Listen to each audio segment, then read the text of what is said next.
What is up, kiddos? Can anybody hear me?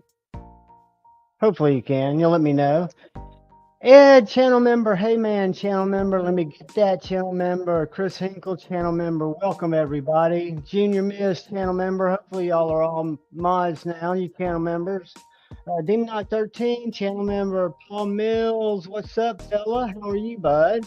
Let's see. Lord Needham, channel member. Good to see you, buddy. Peaked Operators. Good to see you, my man. Channel member. Demon 13. I think I said hi to you. If not, hi to you again. I'm gonna try to stay caught up with the chats, but I realize that that's a fruitless effort because now I'm gonna go back down. I'll probably miss somebody at the top. But I'm gonna come back down. Dang Ross, channel member, what is up? You guys just chat so fast amongst each other. Dean Griffin, channel member. El Cap Addict, channel member, what is up? Man, I'm glad to see you guys here on a Friday night. It's been another week. Carco, channel member, good to see you, buddy. Joe Isabella, channel member. Marco, channel member. You guys are just humbling me, and I appreciate you more than you know. And tonight we're going to give away something cool to you guys, and I hope one of you in here win it. Crispy Critter, channel member, what is up? So has everybody had a great week? Mine sucked, but it's over, and I'm just stoked to be here with you guys. I actually look forward to it the whole time, and I've actually kind of enjoyed Jim Miller, channel member, Pretty Fly, for Not Guy, channel member. I know Pocket Metal for the last couple of weeks has been just working on some deadline stuff, and he's asked me to sit in on his spot that we usually do together. And I miss hanging out with him, but I do feel like I get another night kind of to hang out with everybody. And I'm in the chats, but what I found is when I'm watching, you guys are probably the same way. When I'm watching on an Apple TV and I'm sitting and I've got my phone in my hand, it doesn't auto-populate names. I spell stuff.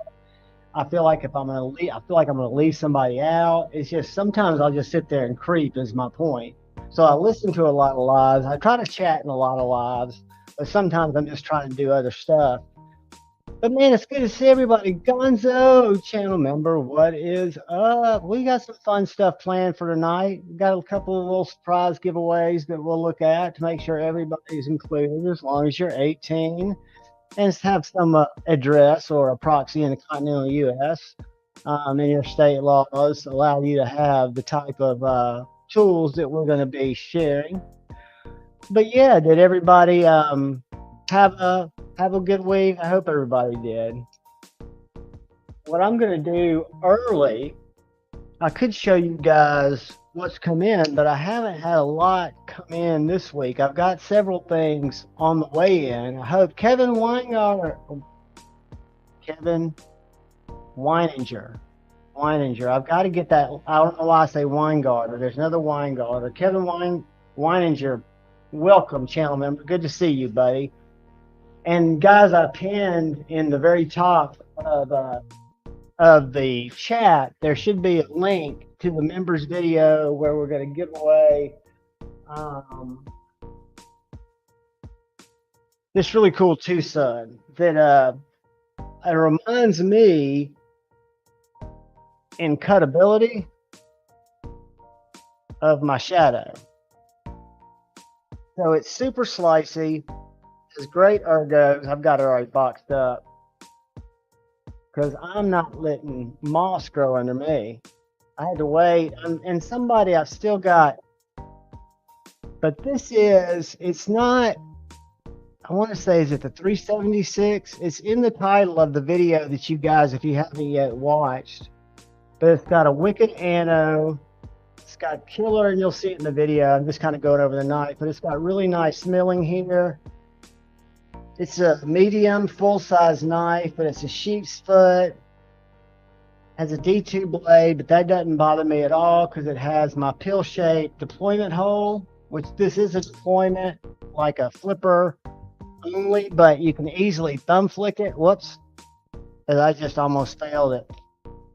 You can easily thumb flick it if you're not pushing it straight up in the air, but if I'm pushing it straight up in the air, the detent is absolutely tuned for the reverse flick. But this is what we're going to give away for the members tonight.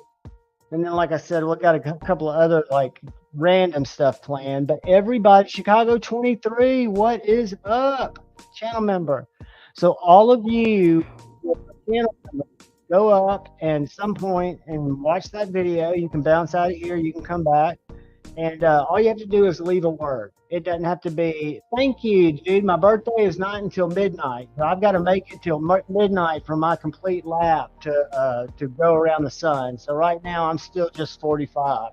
I'm just kicking it. But yeah, if I make it till midnight, that'll be another successful lap. But yeah, so everybody to get in on this, you just have to literally watch that video, leave a comment. And then if you're not a member, that is totally cool. I get it. I'm going to have a couple of other super cool giveaway. I'll tell you the giveaway that I thought of last night. Thank you, Jim Miller. Thank you, guys. I'll tell you guys why when I was looking for because I'm down to knives that I'm not down to knives. Stephen Wallace, channel member, Neil McKenzie, channel member, what is up? But these are all knives that I still really like. So I found a knife that I wanted to give away in our general chat tonight later. And again, the rules there are you have to be 18, you have to have a proxy in the US, but most importantly, Greg Mahoney, channel member, what is up? You've got to participate in the chat. I can't just let somebody who, there are people in here, 30, 40 people in here that I see every week, that I see that I want to win these knives, and I'm not going to let just a stranger win it. So you don't have to be a stranger. This can be your first time here, and as long as you engage with the chat group and you meet somebody, you'll be so stoked that you did, because that's when I started really enjoying collecting knives, was when I started to have relationships with people. But yeah, just all you have to do, and I'll give you a little tease.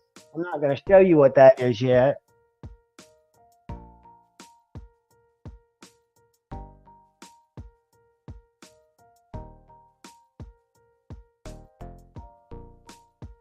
That's what it's going to be. It is all family here, Dane, and that's what I wanted to be. And I'm not worried about strangers. I'm all for people finding what I found at the beginning of COVID was through the weirdest turn of events and ended up on Grateful Panic's channel when he used to do his Groovesy Night Lives. Marco, what is up? Channel member, Junior Miz. I can't, let me make sure everybody is. Mirsal, what is up, brother? Some of you guys that are just coming in here that are channel members, I was just showing off the Tucson, but go up to the pinned comment. It should be, if you haven't yet, watch the video for the giveaway later tonight. It's a super cool knife, and I'm stoked that y'all are going to be getting it. And then we've got a couple of little things that will happen that'll be cool. But yeah, that's if you are in here creeping, I totally get it. As I was explaining earlier, it's not uncommon for me during the week. I'm in almost every live stream, but I might be sharpening a knife. I might be doing laundry. I might be finishing up a report for the next day. I might be doing God knows what. And I might not be able to chat, because once I chat, I'm the kind of person that feels very guilty if I might miss somebody just because I don't see them. And I'm doing it on my iPhone, watching an Apple TV. I'm 55, which I'm very spry. I'm also a skateboarder. I skate still 15 miles a week, so I've got the cat-like reflexes. But point is, it wears me out sometimes. Craig Wilkes, channel member, what is up? So sometimes I will just creep. So all you guys have to do, if you're new or if you're listening and you want to be eligible for some of the giveaways that'll be in the chat, just make sure you're not a total stranger. That's all I ask. And I don't mean that you have to have been here 3-4 times. It just means that you're saying, hey man, I'm glad to find you guys. Hey Demon Alp, what's up? Hey Blade Ogre, just talk to people in the chat. Hey Stephen Wallace. That's what it's all about. And then we'll try to slap in some knife content. I'm probably going to be riding solo tonight, which means that my squirrel brain's likely to go anywhere. I've been carrying this knife since I got it, and I just filmed my review, which will come out tomorrow. And I compare it with my gripper and talk about what I love about it. I'll show you what it's better, but you'll see it in the video. Whoops. I've got two little lines right there on my finger. Hey, Byron Kennedy, what's up, buddy? Where before I would find out where that right there is where the flipper tab hits my finger. Now, if I move it out of the way, it'll just fall. But if I let it go, it will come down.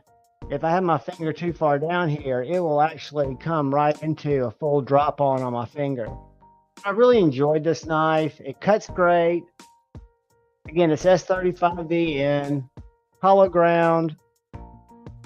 It's a Tonto. I said that the last few knives I've actually purchased. This is a great knife. This is in stock right now. This is the Tucson TS300. This is under $100, 14C, wicked Tonto. And then one of my other favorite Tontos is my EMP EDC Ronin.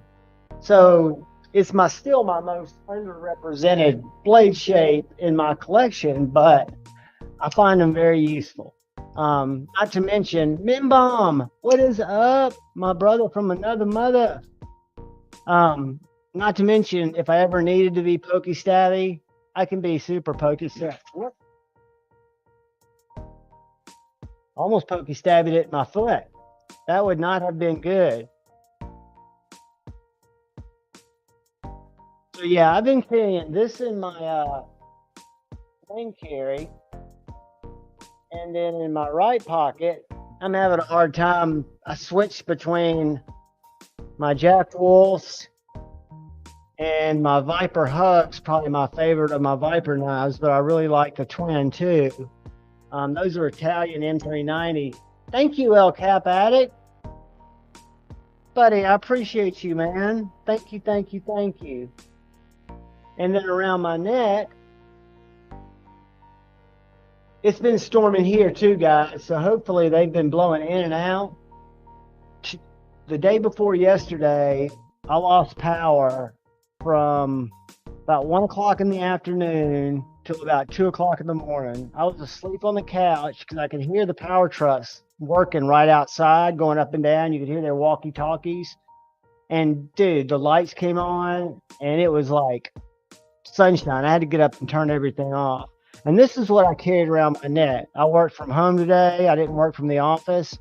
But this is my little mini-me J-Cal slicer, box opener, Slurpee saver. Guys, I've been working this on my Venise stones just by hand. I'll take my 4-inch stones and hold them like that, right? And I'll start with my Tommy that's not a Venise. And I just started working. Got them just totally burnt up. And this thing, for as thick behind the edge as it is, which it is very thick. I don't have any, yeah, I do. I'm gonna do a cat test.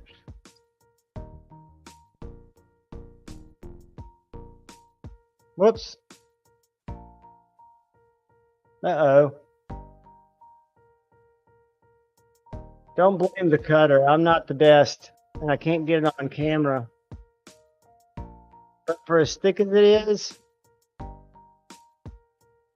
I can tell you it is a slicer. It is a box murderer. And again, I'm not a big neck knife guy, but it's just the way I'm carrying it now. I've got some smaller little 1/4-inch hardware coming in where I might do an ultra clip or just do it as a pocket dropper. But I like the neck knife. I watched a video today, and we'll go look at it in a second, or I'll point it out to you guys. Are y'all familiar with TKL knives? They're, I think, a U.S. maker, but they have a YouTube channel, and they showed a video that was on my feed today, the 10 ways to EDC carry your knife. There were no surprises, but like I saw the boot carry, which I witnessed with our buddy Dopey. I watched him carry boot carry. And a lot of different ways that I hadn't thought of. One of the cool ways was ripcord. carry where he put the knife and he had different clips, but he had a small fixed blade on a clip and he just do it inside his waistband. But instead of having it just be mounted that way, he would have it just stuffed down in there in his waistband. And what he did is he'd have his chain, his neck chain. You're not supposed to have leather like this, he says, because people can come check you out, which I can understand that. But by that time, I'll stab him with something else. But you're supposed to have a chain. That's why, like my little Civivi, I don't know if I've shown you all this, ships with a chain. But you could set this like this, drop it in your pocket, and then when you just draw it, if you have this looped around your belt loop, like if you just put this through your belt loop, you know, and then drop it through so it makes a little thing like that, you know, so it's hooked onto your pants, dangler, and you can even shorten it up. He was showing how to do that. And then you can just have your knife, your small EDC fixie, dropped in your waistband, knowing that if you have to draw it, all you got to do is hard draw it. It's going to eventually catch your pants and you're going to deploy it. But I've not shown you guys this. I'm still not sure how I feel about it. I found it pretty handy. But looking at the other Civivi that is the Circulus, even though it's skeletonized, I guess they both serve their purpose. I guess they're both very unique knives. Again, this is an Elementum with just little G10. Yeah, they call them scales, but I call them skins. And then it's got a hollow grind like Elementum blade. And it's super tiny, which is like I like. I have no problem with super tiny, but what I don't like about this, I think I showed you guys last week and I won't harp on it. If I compare that to my Tucson TS150, which is about $5 less expensive, it's got a handle that I can actually get grip on. So to me, that grip feels so much more sure than that grip. And if I want to feel same knife but a more expensive one, because again the width, it's not a knock on the Civivi, it's just know what to expect. The width of the Chickadee gives me enough to really grip in. I mean, no matter how I'm going to grab this knife, I can really grip into it. Where this one, it's real, it seems like it would bendy. I did a little bit of whittling. I'll bring it over here in a second and I'll whittle some. But I've got some stuff that I test. It's nothing like Stasa tests on. It's nothing like Scab tests on, where they actually chop through. I don't know if y'all have watched any of Scab's videos lately, but holy smokes, he's chopping through landscaping timbers with knives. Totally nuts. But yeah, this is a great John taking a poop. Hopefully he's still here. Hopefully I haven't died off. But if you're looking for a minimalist knife, this is very similar in construction to my little superlative Hella knife. Pocket Stuff channel member, what is up, brother? The neck knife that I showed today, this one right here, this one was made by Jason Grant. That is a small J-Cal. It started as a 6-inch blank. And that is a very affordable small knife. I wanted one smaller.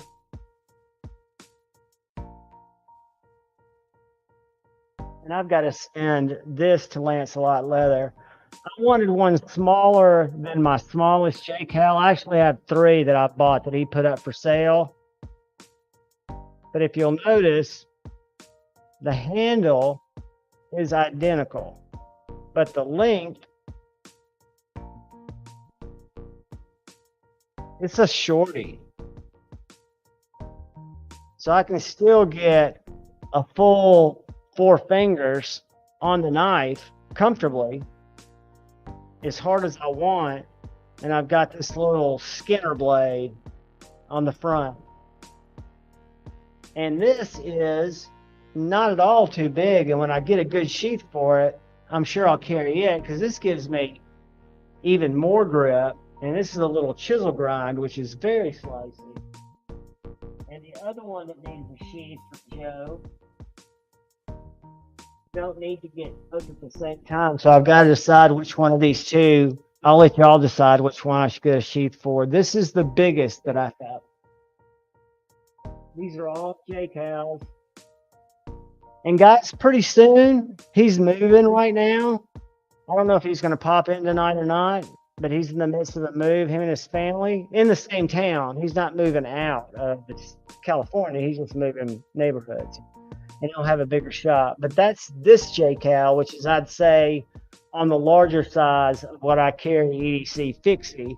But it is by far the pokiest, the stabbiest, and probably has the most usable EDC blade, because it's literally got a splinter remover point and it's a wicked worn cliff. So this might be the one, although this one was the first one he made me, or the first one I bought, and it's got these brass pins. I don't know, I've got to send one of the two. And then he's taught himself so quickly how to do very good kydex. The first sheaths he made, he'll even admit, aren't all that. But this one is simple. It's a little taco kydex sheath, and it has got great retention. And then the other little fixie I was showing, this is the little Civivi Mini Elementum Fixed. They also have an Elementum Fixed blade, which is considerably larger than this, but this is the Mini Elementum Fixed.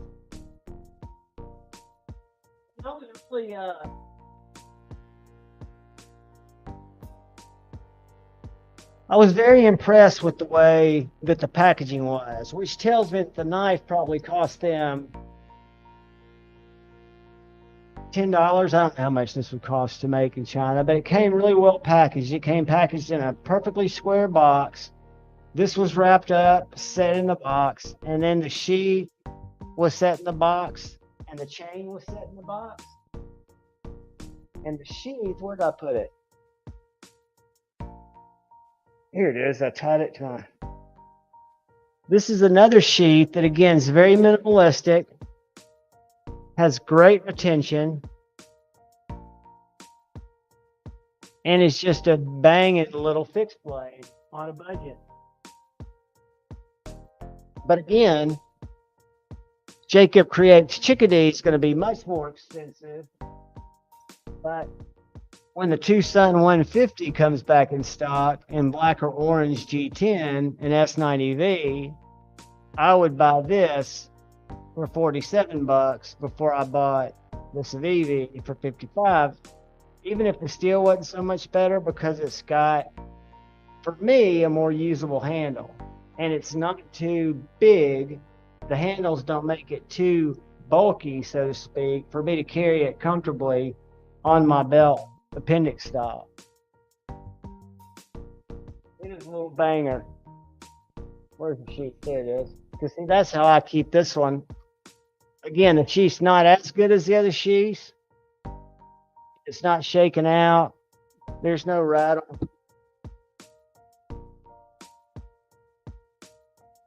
So you guys want to throw, while there's just a few of us in here, y'all want to throw your carries up, and I will read them out, because I went through my carries. I showed you that I carried the Tripper Tonto, the low drag jack,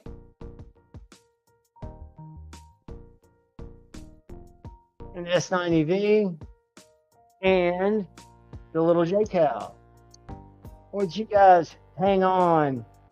Thank you, Dr. Drew, dude. Welcome, channel member. What is up, guys? Y'all watch the video, and I'll show you here in a second it's a cool Tucson. It's one that I really like. It reminds me of my Shadow and the way it cuts. I don't know why I flipped that funkily both times tonight. Could be Tiger Stripe Tidiest. Probably one of the best designs. I had the G10 Tidiest, loved it. Never bumped into that one.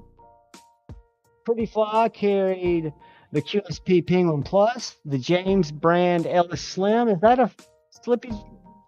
And the Kaiser Dome and Mini. Sweet. Neil, your carry's way back up the list. Uh-oh. All right, I might have to come to it. Pocket stuff, carried the Pony Stout and the F5.5 two winners. I thought I brought my Pony Stout over here. Yep. And I love the F5.5, even though, full disclosure, I have a brown micarta and mine has the weakest detent ever. But I've just learned to adjust to it. Let's see who I got here. Brand new American carries S30V PM2 with tie scales. Sweet. Pizza operator carried the Chavez full tie Redemption 229, the Chavez full tie Sangra, is that right? And Sharp by Designs Mini Evo. That is a winning carry. Now I've got the Chavez straight and was tempted to buy the tiny ass knife TAK, but didn't do it. The 229 was too big for me. I've got buddies that have it. El Cap Addict, the Manix 2. Amen, brother. I've got that out just because it's probably it's my second or third favorite Spider, or maybe first. It's right up there. Kevin had the Sativian ST132 and the Concept Bevy. I love the Bevy. Which blade shape do you have, buddy? The clip point? I have a clip point Bevy, but I really want the sheep's foot. Great knives, both of them. Yes, the Slim Ellis is a Slippy. I've seen several pretty fly James brand Slippies, or is it James brand? Yeah, and they were priced kind of differently, so I didn't know what the deal was there. And then I just never jumped on them because I hadn't talked to anybody who owned them. Do you like them? Jeffrey Dawson, channel member, carried the S90V pair 3 with the AWT scales, and your new Mr. Cypher. What an awesome knife. So guys, I thought the S90V pair 2 was what was on sale. That's what I see on sale. I've not seen an S90V pair 3. What am I missing? Is it available too? I don't need any more pair 2s, but I've gotten rid of all my pair 3s.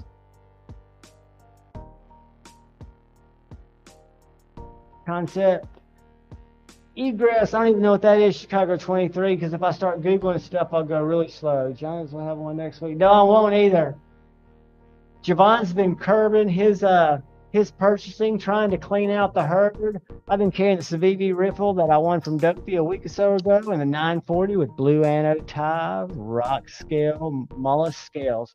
Rock scale is killing it. I've got one set of rock scale design scales, or do I have two? I've got one or two sets, I think one, and it's on my Manix.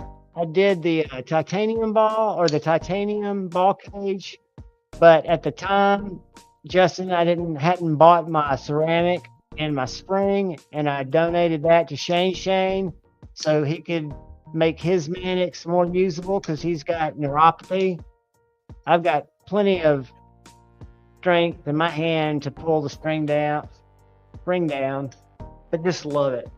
Love the rock scale designs. I never carried my Shaman because of the janky, and there's nothing wrong with those of you who love these, but the janky liners, for me, who's kind of a pansy urban EDC guy, I didn't need that much of aggressive gem, liner gem, whatever you call it. Demon Knock 13 carried the Shaman and the Nimble V2. That reminds me, guys, if anyone in the chat is interested in a Nimble,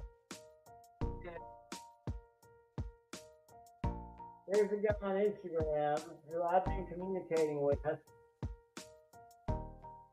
He's very legit, who has in the box the And we'll look at pictures in a second that he sent me, but it's got speed, the holes in it instead of the frag. It's a darker color. I think the blade satin or stone washed. But if anybody's looking for an OG nimble, remind me and I'll show you pictures and I'll give you this guy's name. And if it's something y'all work out, great. But that just made me think about it. Demonite, great carry. I love, love, love. It is probably without doubt, even though it's bigger, and not by a lot, than my Mannix 2. Not really, is it?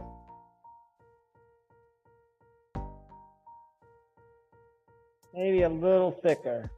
Definitely thicker in blade stock. Just a little bit longer.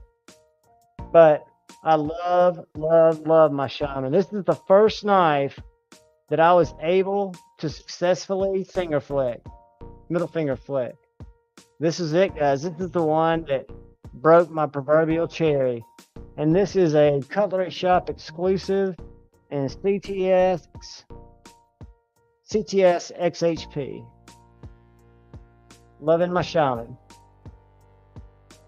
Sorry, guys. I'm not trying to go off on tangents. All right. Then we've got Gonzo with the Heretic Colossus Tanto and the Kershaw Blur. I watched your video. That's the one you were with the other day, isn't it, buddy? Did you buy that? That is an awesome knife. Let me get that. Carried his fly or flipping his tie. Adam. Wonder Twin Powers activate. I've just got the old school regular tie, but I love kind of diagonal frag tie. Metal Complex, I think, got one today or yesterday. I watched his video. Guys, this knife might be a little long for a lot of people, but for me, they're so thin. This is my #1 TRM. Although I love the Neutron, I've got to get tie scales for this because I learned, which I kind of knew, but I learned that the Shadow, which is my favorite TRM slicer, that the little nerd is just a smaller, tiny version of the Shadow with real thin blade stock and a liner lock. And guys, this knife carries like a big ass knife. And now that they put the finger hole in it, but what freaks me out, and it shouldn't, because I understand, I mean, if you look at the tie scales on the Nerd, and you look at the tie scales on the Atom, the tie scales on the Atom are less expensive than the tie scales for the Nerd. And that's because the tie scales on the Nerd are more contoured, more work. I get it. I need to just buy some because then I would have everything except my Shadow in tie. And I tell you guys, I was on their site. Luckily, Cecil told me I needed to slow down. But I was on their site Friday, Thursday, Wednesday, and they had Nerds in MagnaCut. All of my TRMs are in 20 CV. TRM has started to work with MagnaCut. They are my #1 favorite U.S. company. They are the kindest human beings, Lee and Marianne, and their knives are banging. If you ever have a problem with the TRM knife, you reach out to them, done. I mean, they're great, great people. I love their stuff. And if you guys are interested, they might have some. Check the site on Fridays. That's when they do drops, crazy drops. Mere Salt, the bird serrated with Lynch clip, Pair 3 lightweight, and S90V with AWT scales, and a Maltcalt flashlight, and a rat fidget. I need to check out that fidget. So tell me this. So I'm a big fan of AWT scales. And I've noticed that I can buy a Pair 3 lightweights for less expensive than I can buy a Pair 3 G10. I've always converted G10. How is the scale swap when you're doing a pair of 3, and I know it has to have screws, but when you're dealing with a lightweight versus a standard G10, do you have $40 worth of headache to do the scale swap, or is it not that bad? I'm just curious. Y'all feel free to let me know. Ohio Riverjack and the Cold Steel Tough Light. Hey man, that's the second hint of the giveaway that's random for just anybody who's in here, who's chatting, who we know. I want to give away a cool knife, but I want all the channel members like you to make sure that you've watched the video on the Tucson that we're going to be giving away, because it is a banger. Let's see. Has Blaze and EDC ever shown his face? I always trusted Zach, and I always trusted Metal Complex, and I trust Nick Shabazz, but I think people should show their face. I mean, we're all just ugly humans, but the good news is, Josh Branson, a Mannix is a good knife, and to be honest with you, the lightweight Mannix is a good knife. And when we learn a little bit more about what can be upgraded with AWT scales, the lightweight with the scale swap would definitely be the way to go. Let me get that. We'll carry his large Malia to work. Adam stays home. Absolutely. The large Malia will cut almost every bit as good as the Adam. I had that knife. I love that knife. Again, it's...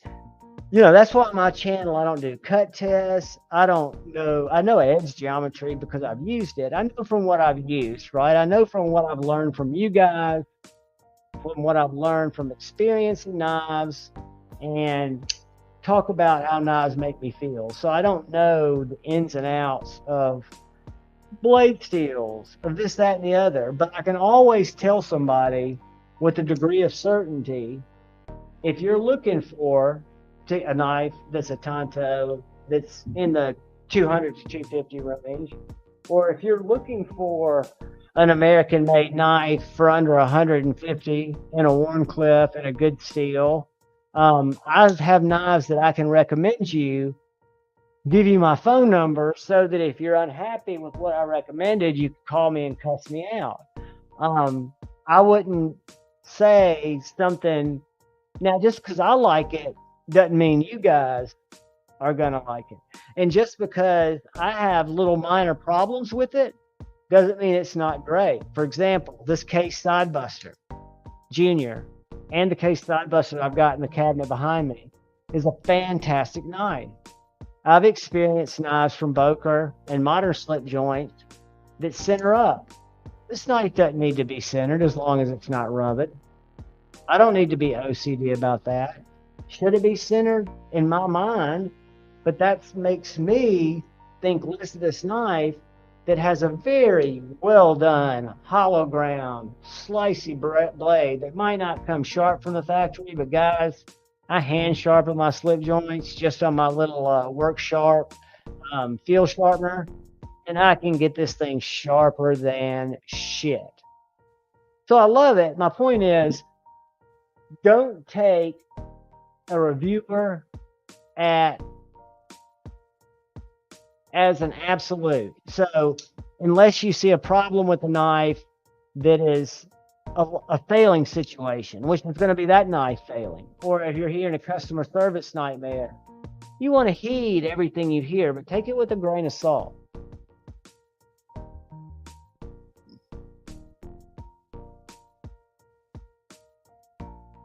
Let's see.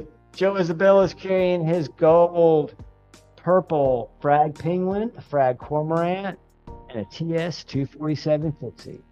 Great knives. Love them all. He has a clip point and wish it had better walk and talk. They do have a light walk and talk.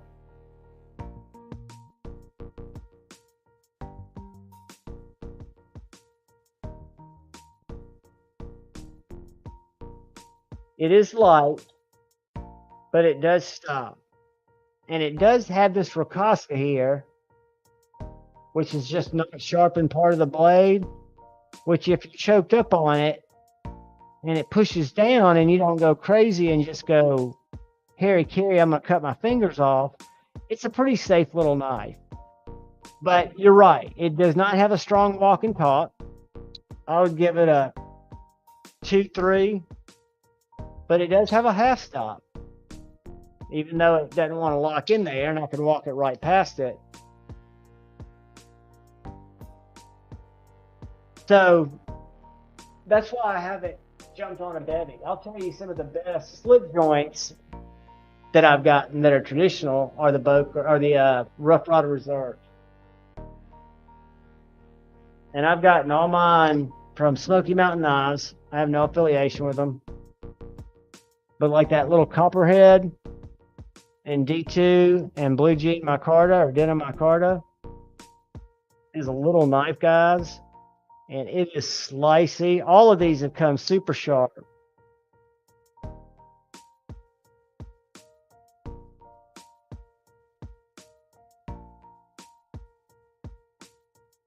And then like the Patriarch, if you want a bigger slip joint. And like an idiot, I got the Damascus. This is like a $50 knife if you don't get the Damascus, and it comes in D2. In that same Denim Micarta. Super sharp.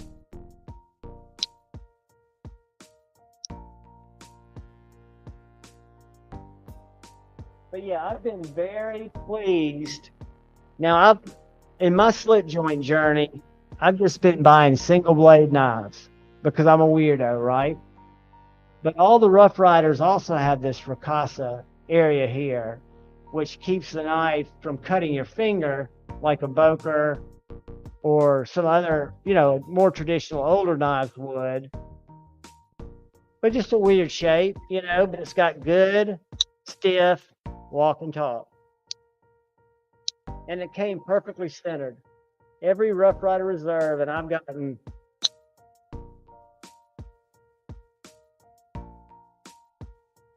probably gotten 6 or 7 of them. And this is probably one of the squishier walk and talks that I've got, this elephant toe or hippo toe.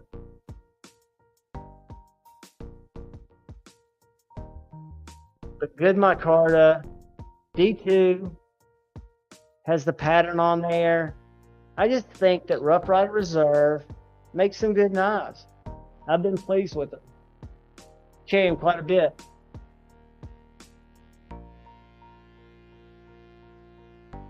And Amazon makes some great knives. I mean, some great slip joints. I just slipped off my armrest. Y'all see that? Pitts came to Pony Stout and destroyed a lot of boxes today with the colors of Sheepdog 10V with natural micarta. Nice, buddy. That Sheepdog has such a tall grind. I love cutting cardboard with it. S90V Cormorant and the Blade Stunner. All right, guys, I got to Google it. I'm sorry. I told you I wouldn't do this, but when we get one that Blades Stunner.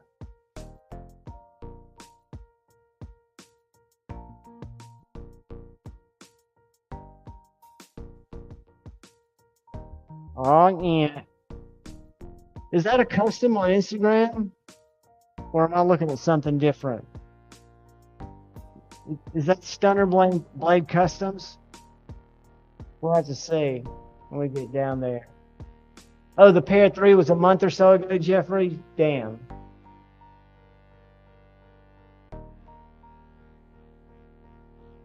Gonzo, I was looking and I've got a little Stunner Blades Customs, but it looks like they do mainly axes. I want to look it up. Still no Javon, Junior Miz. Am I not communicating with you guys?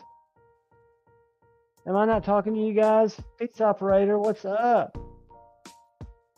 Dang, Ross, the AWT scales are so good. Look at my mini Adamas. That's an $80 investment, not counting the clip.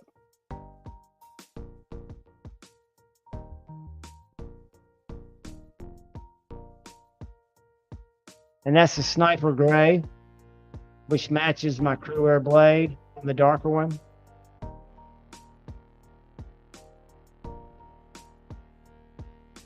All right, let me see what happens if I go to the bottom on this other one and see how far behind I am.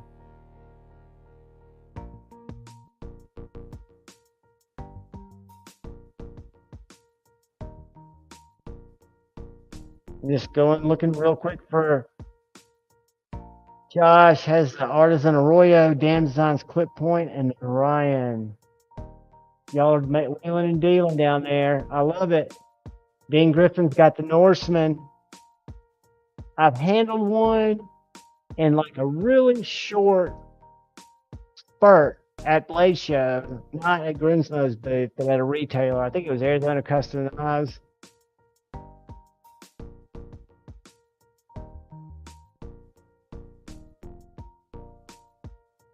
Dude, let me see what's going on here. Hold on a second. Let me see if I can find those, if the pictures came through. And again, this is one of those nimbles that you gotta like. Let me show you what this dude is trying to move real quick.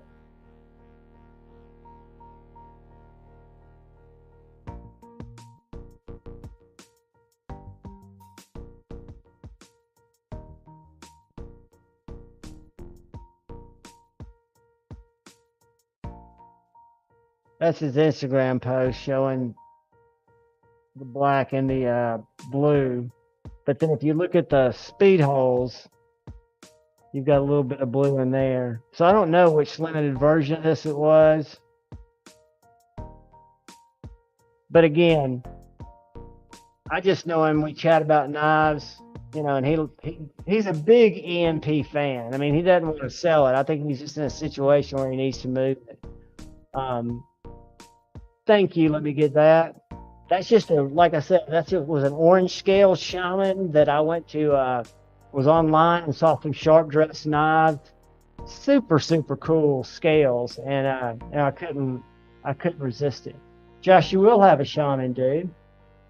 I'm telling you guys, I'm an old man, and it takes, you know, just if you put your mind on it, and the best thing to do is write a list of the knives you want, and that'll help you when you go to buy something that you might not really want as much, but it's more in reach. You might think, you know, if I put that $50 back, I'm going to be that much closer to my shaman.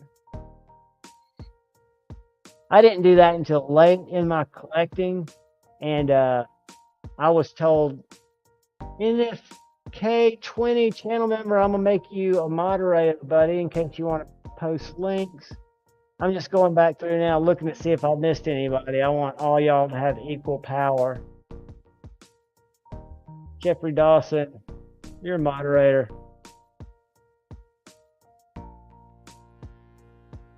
If you guys support the channel, you are worthy of wielding a wrench. Carco, you're a moderator, buddy.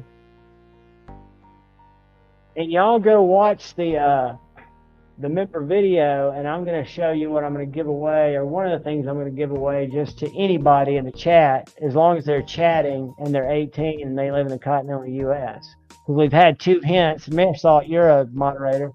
We've had 2 hints. Do y'all know what I'm going to be giving away? I showed you the tip of the blade, and then somebody mentioned a comment that made me say something about a hint. Crewwear is the best. What is up, brother? Channel member. Now you're a new moderator. If you have a link that you want to share, your Instagram, you guys link up. I mean, I think the more we link up as a community, it's great.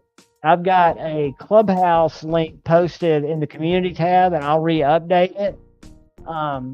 And you'll have to download Clubhouse. And then if you need an invite, let me know, and I can get people to invite you if Clubhouse is still on invite only, which I don't think they are. But I want to make sure that we get places where we can, like, Jim Miller, you're a moderator, where we can chat, you know, or like we used to have chats there. Big Worm, Brother Worm, Jeremy Spalding, Grateful Panic, me, Scotty Sobeck Scooter, and a couple other people would have chats in Clubhouse where it'd be like 6 of us in a room talking without video, right? So I've set up Javon's Corner just where a lot of us can connect. But I'll urge you guys to connect with each other on Instagram, wherever. That's why feel free to share your links in here. That's not spammy. Dean, you're a moderator, buddy, so you can share links. Door, welcome channel member. Good to see you, man. And we'll probably go late tonight because since Maddie does not go late till after midnight, I don't want to leave you guys hanging for an hour when we can hang out. Ground Fog, channel member, what's up? I'm adding you as a moderator so you can add links.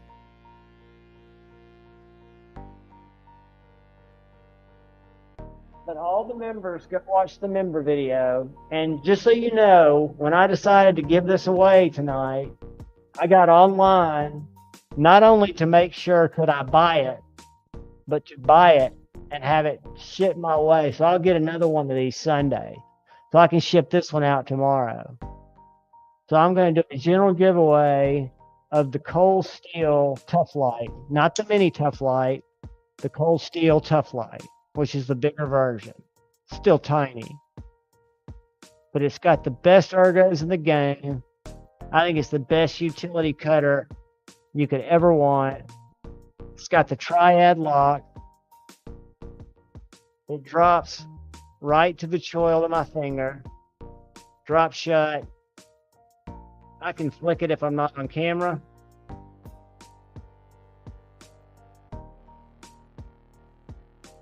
But we're going to give that away. And that's a great knife. So much so that, like I said, I bought another one when I decided to give it away. So that's one giveaway. And then the members, because as I get up into the knives in my collection that I'm starting to give away, they're knives that I really like, but I see value in, but I just don't carry. And I'm sure I'll sell some of my knives on mass sale or to you guys. I'll do them as member sales first because I'm not trying to make money on them. But I'm going to give this one away to somebody tonight. And that is a sweet Tucson 376. You can see some milling there. It's got milling on the top and on the bottom of that contoured titanium. It's got fantastic ergos. Frame lock, drop shut action, great detent. Whoops. I got up in the hiney hole. And I even say that if y'all watch the video, you don't want to flip from up here unless you're thumb flipping, because it does give you enough room to go through the hiney hole. So I flip it down here at the bottom side of the pill, and all you really got to do is push it up or out, and it blows out. The detent's great on it. So that is going to be the member giveaway. So y'all need to go leave a comment in the video that is pinned in the chat, and then at some point later on we'll give the Cold Steel away too. We might have some guests on. There's no telling what will happen on here. Literally no telling. Maybe very little. We may just sit around and just be like, bleh, because I'm still not reading through. I'm paused, but I'm surely probably getting further behind the chat, and I'm probably missing carry. So I'm going to fold that up, put it back up. Because, guys, you don't know what a weight lifted it is to me to be able to ship right after somebody wins. I used to laugh because Lefty did that. He just dropped it in a package. So I've got some of those blue envelopes, and I'll stick one of my channel stickers on the back of it and stick a label on the front and let that son of a bitch ride. Yeah. Crispy or Pizza Operator, the PM2 was the first. I got a Dragonfly first, but I would say it was the first above $150 knife I got. And it was a 110 S110. I still got it. It's got scales on it now. But I couldn't middle finger it flick. I could middle finger my Shaman for more. But middle finger flicking was not easy for me. I could front finger flick, like when I go to middle finger flick, My middle finger had no dexterity, so I'd use this finger and I could get it out, but it just wasn't the right. I just couldn't do it right. And I'll tell you whose video I watched when I was holding my shaman and I had the breakthrough. And I don't know if it was timing, but I think the video had something to do with it. Bearded Gear did a video a long time ago, 2 years ago, on how to Spidey flick a knife. Dang Ross has 3 shamans. I'm probably way behind. Y'all are probably like, no shit, Sherlock. Let's see, make sure I didn't miss anybody. Forrest SLR. Welcome, Forrest. I've got so much Forrest love just at my fingertips because most everything I take a picture on has been created by Brother Forrest. But he had the Case Side Buster, full size, I assume, the XO, and the Atlantic Swift. Very nice, buddy. Very nice.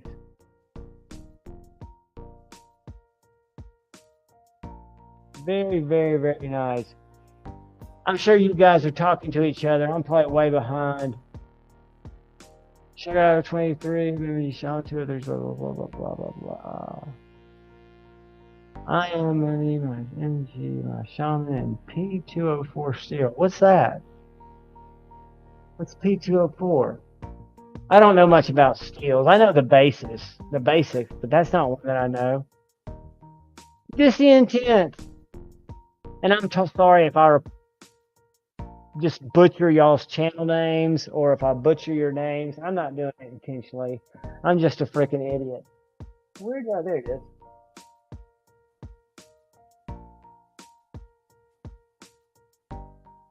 Dean, I did not, but every Kunwu I've gotten has been so money.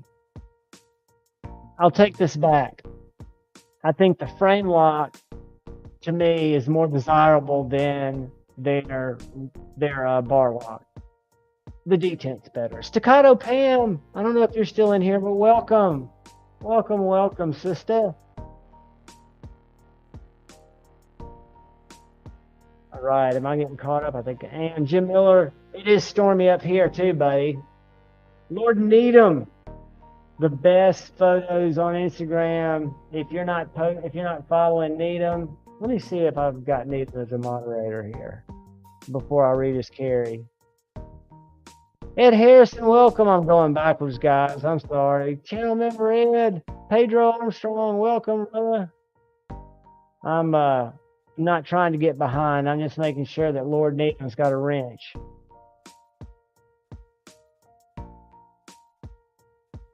And he does. All right, he's carrying the Mini Tempest, the TW Price Dawn V1, a knife that is on my want to get list. Probably, I think, the most elegant knife in pictures, and I know it carries great. I didn't get to handle one at Blade Show. Another one that I got to handle, if my squirrel brain jumps off, is the Nine Grabber's knife. Alex,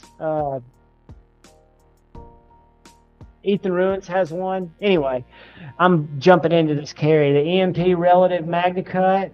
I love that knife. Urban EDC Baby Barlow. And we have the same colorway too, Lord Needham. The Urban EDC Baby Barlow in your post today. I really want that knife. I've got to pull myself. JWK, Feel Good Jack, and Love for Javon. Lord, I appreciate you, brother. Channel member, you are the man. And guys, do go follow him if you're not following him on Instagram, because they're the best. They make Cole's Instagrams looks like a child's bowl of cereal. It looks like a child's bowl of cereal where the child doesn't want to eat the bowl of cereal. And it gets all over his little child's chair, you know, where your kids eat cereal when they're little. What's up, Bama Ninja? I'm loving your channel drops, buddy. I'm totally enjoying your videos. All right, Jeffrey Dawson's got a news flash. Waiting from USA Make Blade, they're dropping from exclusive Les George ESDs Monday. Like DLC handled. That's awesome, dude. I was scrolling through Instagram today and saw that they were dropping a few McNees, and I was like, when did that drop? And of course, I went to the site before looking at when the post was, and they were all gone. I really want a McNees. Ed Harrison, channel member. What's up, my brother? You guys, is the video still pinned at the top of it? Yep. I've got the member video pinned up top for you guys, and I showed we're going to do a cold steel tough fight video.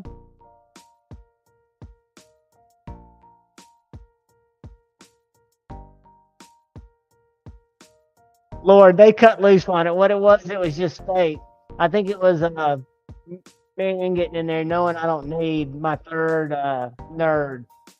Even though I would get rid of, if I picked up, I'd already planned on, if I picked up the MagnaCut nerd instead of picking up the tie scales, this is what I really should do, I would sell my regular nerd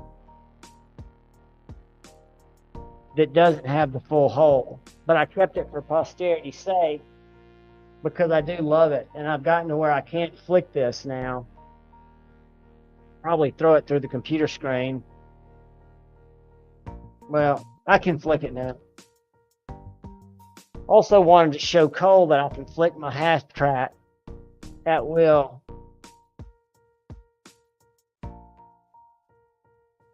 He talks about it's not flippable and it's not sharp. Mine's sharp and mine's flippable, and I haven't done anything funkadelic to it.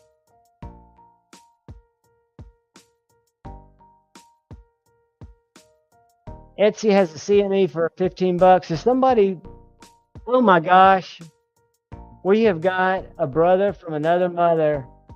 I'm going to pull in here to say hello. Taint Weasel. What's up, dude? What's up, man? Dude, living the dream. How are you doing? I'm good. Good to see you, man. We're low-key in it tonight. Dan B, what is up, brother? How have you been, dude? Fine. I've just been working all the time. Well, we always do that. I may be looking for a job pretty soon. I'm trying to figure out, is there a way I can turn up the volume on this? Are you not hearing it good from me? Are you not hearing I it? can't hear you you're not very loud. You sound clearer than you've ever sounded, but Well, I got a new phone, so it should. See what happens if you turn up the volume on the side of the phone. I did. I got it up all the way. Yeah, that's the only way to get it up. I can go loud though. I might be quiet to everybody. Well, no, I was listening to you on the computer before I jumped on, and I could hear you just fine there. But once I got on this, it's like I can hear you, but I'm scared it's going to start. You know how it's been raining, how it's been doing here. I'm scared it's going to start doing that, and I ain't going to be able to hear nothing. I told them, was it Wednesday night? Dude, I lost power at like 2 o'clock on Wednesday in the afternoon, and I didn't get it back until 2 a.m. Yeah. And then, because there were so many down trees and localized down power lines, that the next day they were probably 3 blocks up fixing a localized power line. And my power, I guess I had to shut it off for like almost an hour, which makes you nervous when you've been without it for 12 hours, even though I don't need it. I mean, it's just power. But it did get a little warm. But I told the people here that anytime we could just go black and it'll look like I just spinning. And I'll have to text from my phone, the power went out. I'm sitting in the dark. Yeah, we lost power this morning.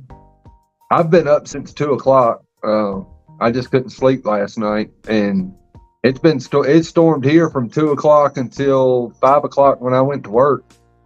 I mean, it was steady lightning and all that, and then the power went out at like 4:30. Then what you're talking about, up. And I mean, the storms roll up so quick, and they pop off some of the closest, loudest lightning or thunder that I've heard since I remember being around this area, where I'll feel a flash. I don't know if it's lightning's gotten, I don't know what it has been about the storms 2 nights ago and the storms today, but lightning is just, I think it's trying to strike me. I know if it wanted to get me, it would. Jeffrey Dawson, channel member, I appreciate you pointing that out to me. Damn it. I'm trying to resist that. TRM no, I tried. It's starting to do when that storm come through. Was it Wednesday or Tuesday when the other storm come through? I live across the street from a school, and they got the football field and the baseball field, so that wind had plenty of time to pick up. And when I went to open the door, because our power was off, and so Lo had to run around and come in the front door. And when I opened up the front door to let her in, I about got knocked out because the wind, I didn't realize the wind was blowing at 70 miles an hour until I listened to the news. Straight line. Yeah, but that wind, damn it, dropped my shit. The wind blew pretty steady here at that kind of speed for like 10 minutes. Long enough for me to realize what was going on. I was in my office. I realized what was going on. I went and I called Lo because I was like, hey, power's out. You'll have to come in the front door. You can't come through the garage.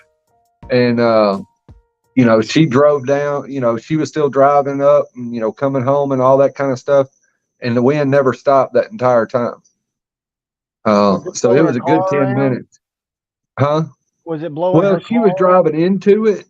She was coming from Huntsville towards the house, so she was driving into the wind, and so she didn't have any problems. She said she knew the wind was blowing because she could feel it pushing her, like she could feel it pushing against her car, and she was having to push the gas a lot harder to go. But it wasn't shifting her around because she was, like I said, she was driving into the wind. Did you guys lose any limbs in the backyard? I don't have any trees, so luckily I don't have any of those kind of issues. I got a crepe myrtle that's between me and my back neighbor, but nothing to worry about as far as trees blowing down or anything. Have you noticed any of the hinder drops that I've selectively ignored lately? Like I saw clips. I've seen them, but I've been prudently reserved. I saw one yesterday that was and it was an obscure knife retailer. They still had in stock the flipperless an S45BN. And full size or the 3-inch? It was a full size, no flipper. I don't remember where it was at. I'd have to go back and look at my Instagram to see where it was at. I can't remember what the retailer was, but another guy he's in the knife community, but he's also into other stuff too that I'm into. And so me and him talk on the side because he's into, the raw denim and vintage workwear and all that kind of stuff. And so me and him talk a lot on the side, but he's really into knives too. And he's not up to, he doesn't do customs, but everything he does is like a Sabenza or a Hinderer and above. Oh, damn. He likes those. Y'all like the same really kind of nice. knives. Yeah, he likes the higher end stuff. But like I said, he's the one who sent me the link for. Like I said, it was some obscure retailer I had never heard of that still had them in stock. I guess there's a bunch of those smaller, obscure retailers across the country that sell. And I did get the email from Monkey's Edge today, but I didn't even open it. Which one's that? Monkey's Edge is the one who does the 3V Hinderers and Striders. Oh. Yeah, and so I would love to have one. He had to work, so he couldn't be with us tonight. But I think he gets a lot of his SMS from Monkey's Edge, doesn't he? Doesn't he have a couple of those that he showed us? Yeah, he was talking about when he went to Monkey's Edge, he was disappointed because it's just a hole in the wall. Thank you, brother. It's like a storage building, kind of deal in a warehouse section in Arizona. It's not an actual retail store.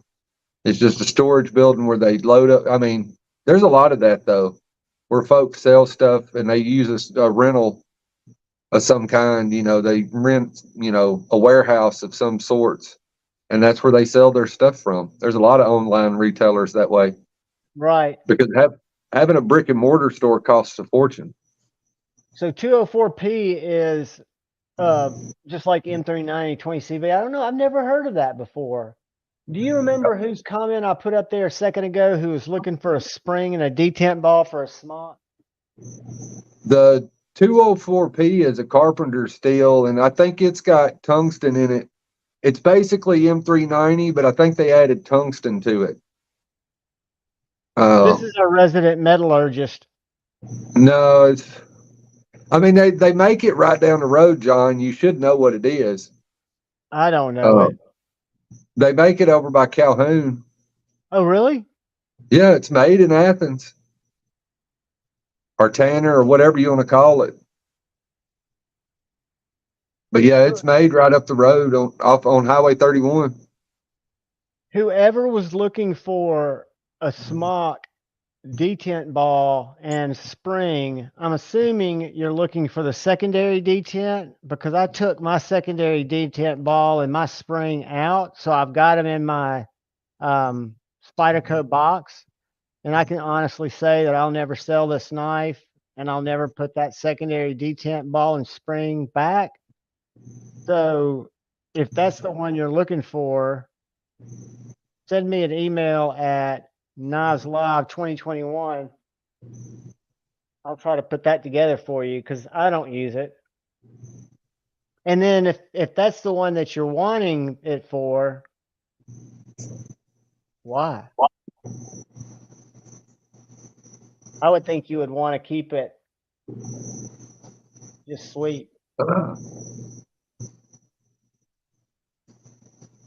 So Jeff got his third Sharp by Design JK 2 days ago. Oh, something obscene. He's got two, JK.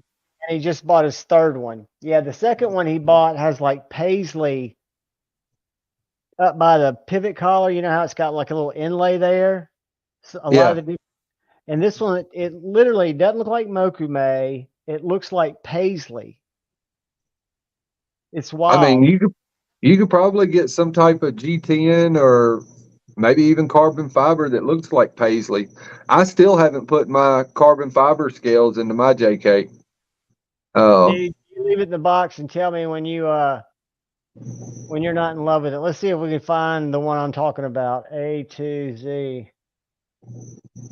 I should go follow this guy. There it is, right there. I carry mine to work all the time.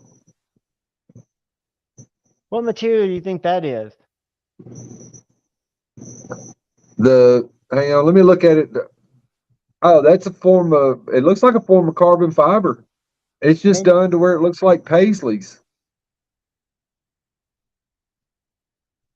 I'm just going by the way the light's reflecting off of it. It looks like it'd be carbon fiber. Yeah. Instead of G10. Right. It does look like some kind of, or micarta maybe? I'm just thinking of the way it, the different types of fat carbon fiber, the way it takes in the light, and you can kind of see the depth inside of it, and the light's reflecting from inside, not the surface. And that's what I was going by to say that it looked like carbon fiber. Oh, he went and got him a Lec. That was the other Sharp by the second one. And I don't know what his third one looks like. That was his first one. That was his original order. Then he was disappointed when the other one came out. But he's got this double grind Lec. He's a big, yeah, I remember. He's a big apologist for that guy. Well, he's just a fanboy. There's nothing wrong with that. He's a big time fanboy. I mean, don't get me wrong. The J Capes are amazing knives. I mean, they're practically perfect. I mean, I couldn't tell you anything that's wrong with the knife. I still like my 3.5 better than the 4. Well, did I make this up that you ordered one and you were kind of disgusted at the time and you hadn't even gotten into it that much? You weren't sure if you were going to keep it, or was that a different knife? No, what it is, Felix, the guy that owns, or the guy, the designer for Something Obscene Company, He went to he's just a vacation. douche. He's a huge douche. And Jeff said, see, Jeff's mad. Jeff's butt hurt because he couldn't get his hardware. He got a hardware kit for his relative, a blue one. And one of these nuts he Yeah, couldn't get out because Jeff's an idiot. He didn't have any Knipex. And when you take this out, it's two barrels, right? That are inside, or one barrel that's inside there. So he sent John a DM at EMP on Instagram. And I said, you know how many he gets? He was like, yeah, but Felix always responds to me. I was like, so what, dude? Give me the knife. So I took it home, put a blow dryer on it. They didn't even use Loctite. All I needed to do was get my Knipex pliers, hold it, and then put a T8 in it to undo it and switch his hardware out. But he's just like, no, Felix would never do that. And I'm like, what do you think John's going to do? Just say, send it in so I can take your screw out? He's probably hoping that you'll bump into somebody like me so he doesn't have to fuck with it because it's an easy fix. You've got the hardware. You're having well, trouble one screw. the thing with that is Felix is selling a $500+ knife, and John's is two Yeah, 250. exactly. I mean, if I'm paying $1,000, like with my little side hustle I've started, when somebody messages me and asks for secondary measurements on a $5 piece of something, it's not worth my fucking time to go dig that out, Right. and redo all of that, because my time is worth more than $5 for something that may take me 30 minutes. Right. So you can just pass that on. Pocket stuff. I was Yeah, looking I'm at just the same mini J cape. I'm glad you got it, dude. You're gonna love that. I was also looking at that arcane like tri-state bot, but I thought better of it. uh if you like smaller knives, I've handled the mini JK, and it's actually just as good as the full size. It's just smaller. I think for I mean, me, honestly, if John ever got a hold of a mini J cape, he'd be all over it. I think you're exactly right because I think I carry the 3-inch or XM18s more than the 3.5. Now I like the 3.5. I think it's a good size for me. Um, but I did buy something from NASL. I bought a slip joint for $70, and I almost bought.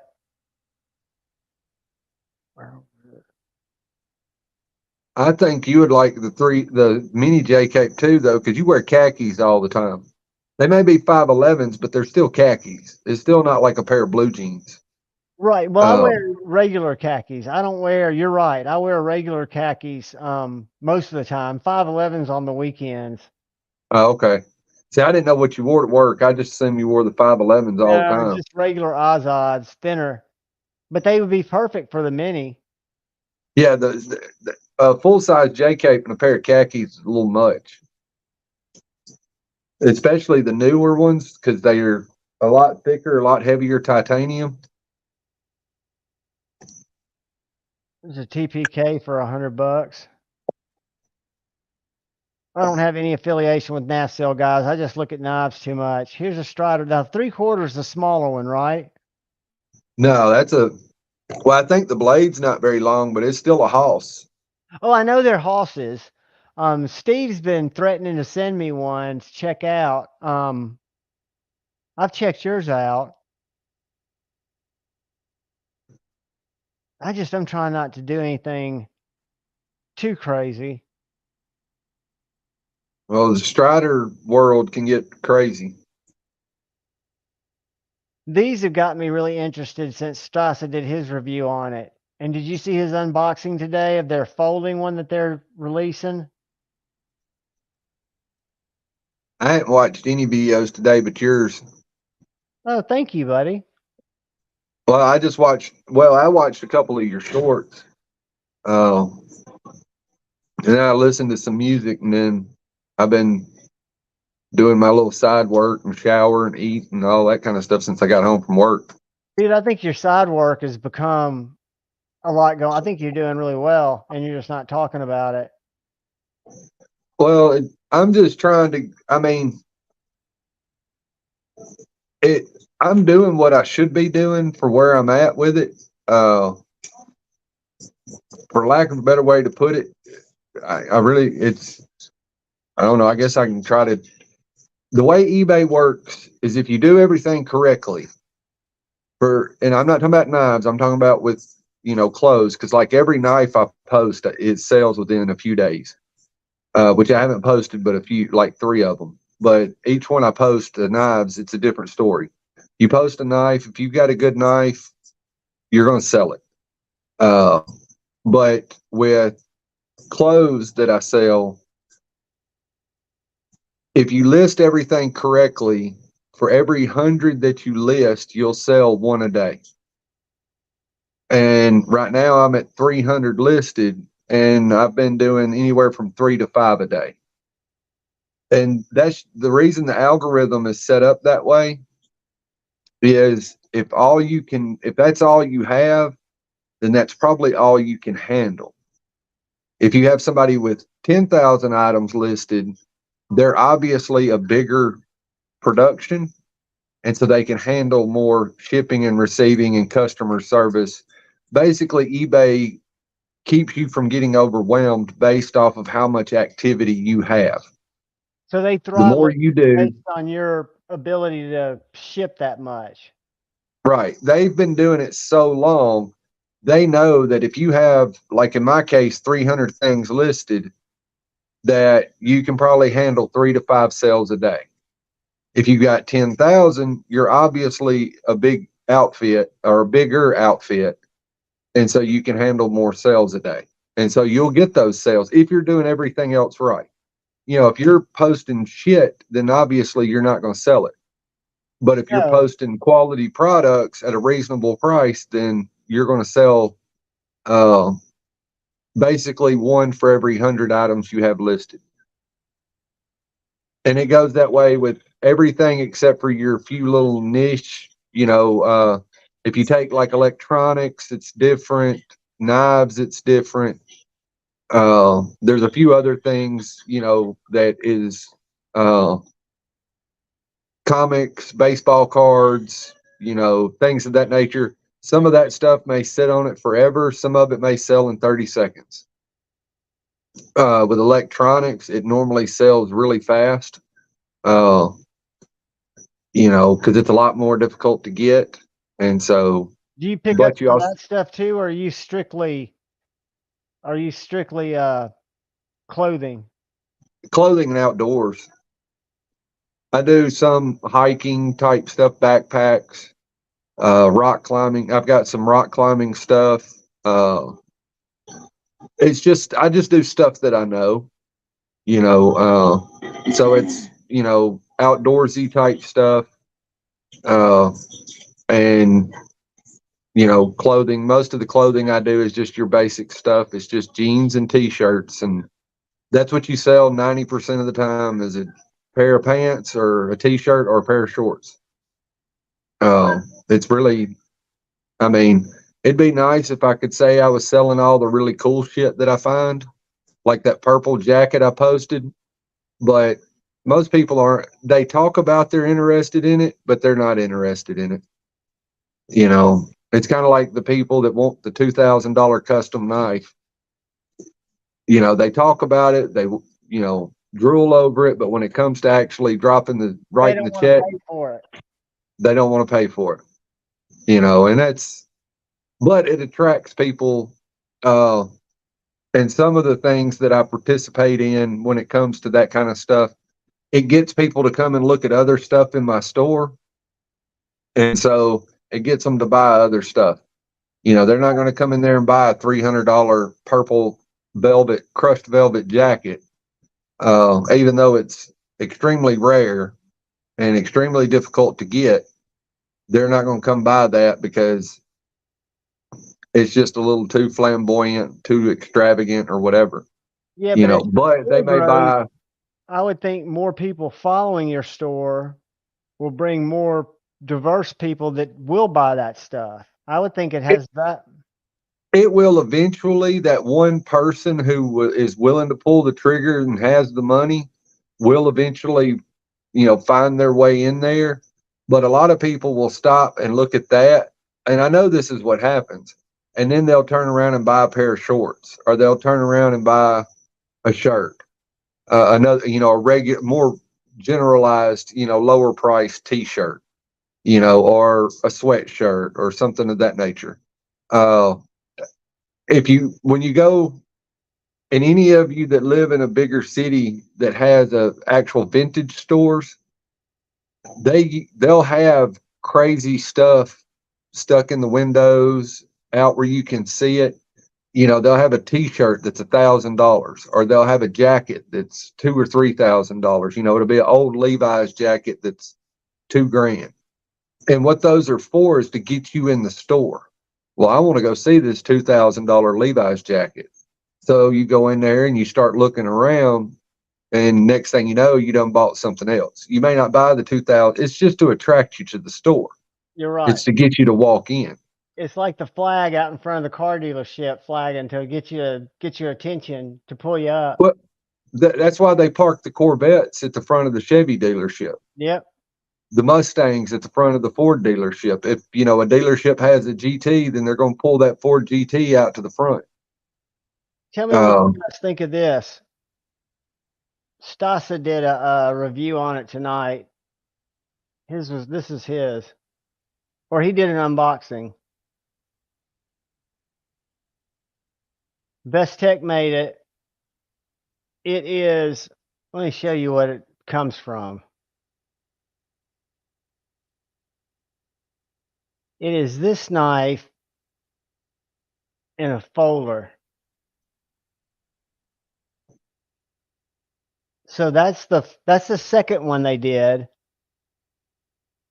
This fixed blade, EDC fixed blade. And then they did this tiny one that I almost got. All with the same blade shape, but more slender. And they just did the pre-order. They're doing a drop Saturday, not this Saturday, but next Saturday for these. The only thing, because Stasa was showing it off, just the action and stuff, and it looks like a really well done knife. The only thing I don't like, or not crazy about, is it's M390. It'd be so much cooler if it was S90V. But I think it's a pretty decent looking knife. And if you look at him, he was showing them next to the fixed blades. It'd be a $400 knife if it was S90V. Well, and if you're probably right, but like Miguron and some of these others, Metal Complex was talking about it, and he was saying it wasn't going to last forever. But right now, those people who picked up that S90V, whenever they did, who's making knives with it, they're able to sell it for a lower price than M390. And it has to do with the timing of when they bought it, imported it, or whatever. That's why you're seeing it on more knives now than you normally would. Oh, the price of steel is low right now, and it doesn't matter what kind. But yeah, the price of steel has dropped significantly. So that would be a reason that China would be looking at more American steels, 20 CVs, and stuff like that, maybe because it's cheaper to import it than it is to make it. I don't know about the importation versus making. I know Crucible has a plant in China, so they probably just make it in China because the cost of shipping steel would be extravagant. True. But I just know that the price of steel has gone down quite significantly lately, which is crazy that, well, everybody's afraid of, there's so much crap going on, whether it's globally or here, or everybody's just confused and lost, it seems like to me, when it comes to what to do. That's what's causing all of the stress at our company right now. Yeah. It just trickles down. It's advertisers. It's the same thing at mine. Yeah.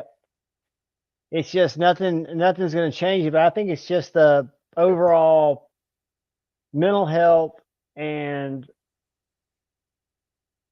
forward thinking optimism or lack thereof of the general public. I think it's pretty simple. Yeah, Griffin and Arcane Design, Mersault, they do look very similar. But the one thing about Griffin, who's also combat beads, I don't know how that works. I used to see combat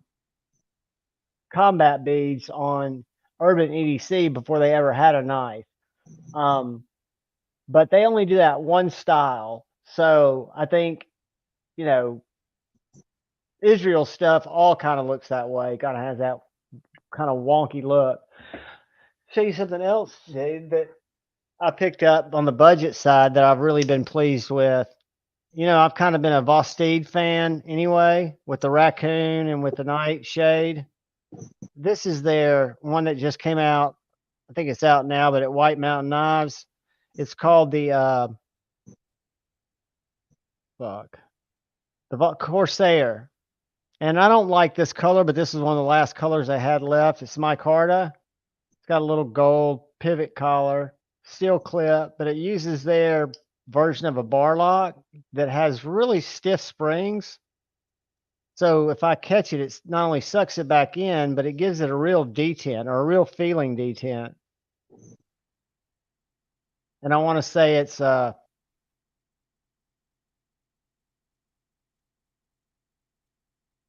don't know if it's 14C or D2, but it was like $65 as I about cut my finger off. But I rarely get excited about value knives anymore. The Miguron Moirel really kind of pumped me up. But this knife, just because, and I haven't taken it apart, I need to, because the lock is really seems strong, and they send you this backspacer, so they want you to take it apart. They send you a tool, they send you extra springs, and they send you this backspacer, so it doesn't have a lanyard hole, but you can remove this stay, and you can put in this little micarta backspacer that comes around like this, and then it has a little chicken bob that sticks out that you can put a lanyard through. So I thought it was an interesting way to deal with lanyards. It's this little thing here.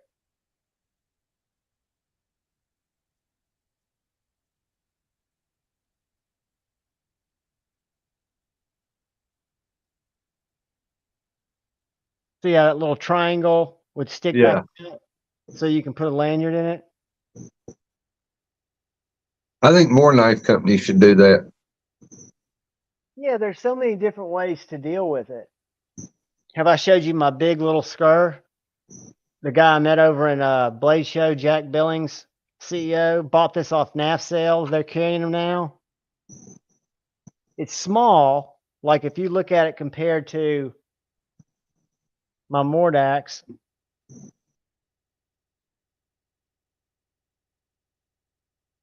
Look at this. That's a hunk of steel, though. It is. It's a hunk of 159. Dude, $123. Made in Delaware, USA. And these scales, even though they look like micarta, he finishes his G10 rough. So the back of them are total. I mean, this is a G10 scale. Yeah. And it's a hollow grind. So even though it's super thick, and you've got this pommel on the back end of it that you can put a lanyard through, I liked it so much. They've got a couple of bigger ones that I picked up. This one was 126. It's about the same length, but it's got a more of a rolling chopper for a campsite. Yeah, both of them look like that. First one looks like a shrunk down Nesmith type knife. You know, they call it a trout knife. It was originally, because if you look at the old scars that you can see on Chicago Knife Works, they're like $40 because he used a lot thinner blade stock, and he just used 440C and paracord to wrap it. But it's always been a trout knife, because that's why the belly's like it is. Chicago, are you the one that needs them? Chicago. Okay, there you are. Boom, boom, boom. Where'd it go? All right, I've got the spring and the detent ball from my secondary detent. because I wanted to take it out, and I've got it in my Spyderco box. And if that's what you're looking for, I'll just send it to you because I'm never going to put mine back in, but it's for the secondary detent. I don't know if they're the same size, but it's a little spring and it's a little ball. And if I'm not mistaken, when I took it apart and learned how to take it out, they were the same size. So let me know. I don't know anybody who sells it. Etsy might, but I don't mind sending it to you because I'm not going to put it back in there, and I doubt I'll sell that knife. G-Boy, what's up? Your package is packed up, ready to go tomorrow. And guys, somebody won this, gave it away, and somebody claimed it. I think DC Tent gave it away, and I'm still waiting for the address of the person it was given to. This is the CJRB RIA. I've got it written down. Let me look.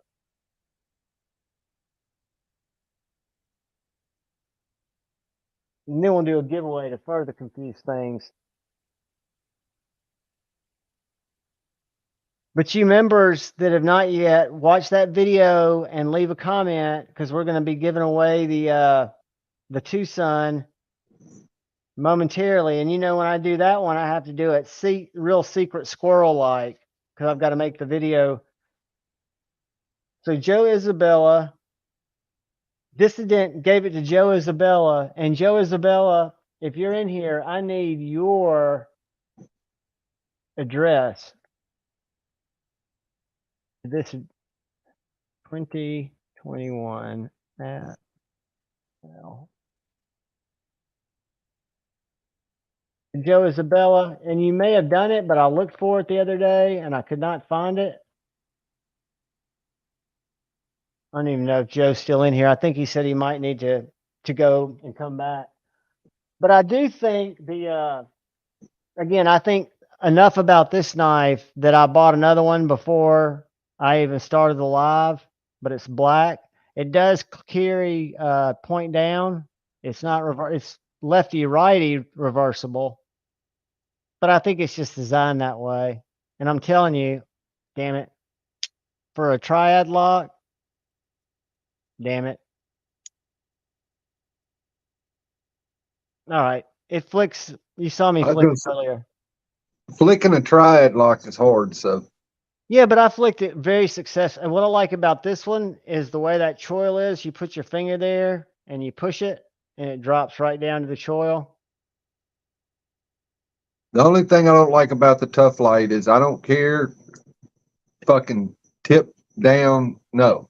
Yeah, why do people do that, do you think? Why do you think they make it that way? I guess it doesn't intrude your hand on this knife as much. Oh,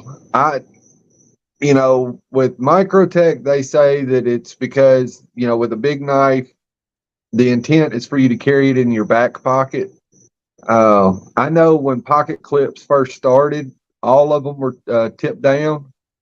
The Spyderco Clip It was tipped down. The Endura, the Delica. Well, all hinders come tipped down from the factory. Yeah, it was. Well, see, I think with Hinder, it's just kind of tradition. Spyderco PM2s come factory tipped down. But says tip down, he thinks is the safest way to carry. And there may be an argument for that. I don't know. I just know it sucks. I'm not a big fan of it either. I don't care if it's a big knife or a little knife. I'll tell you what's weird. I mean, I got a little knife in my pocket right now, and it's tip up, and it works just fine. Since I went down the dark side of slip joints, I got this one Tucson. Nope, that's not it.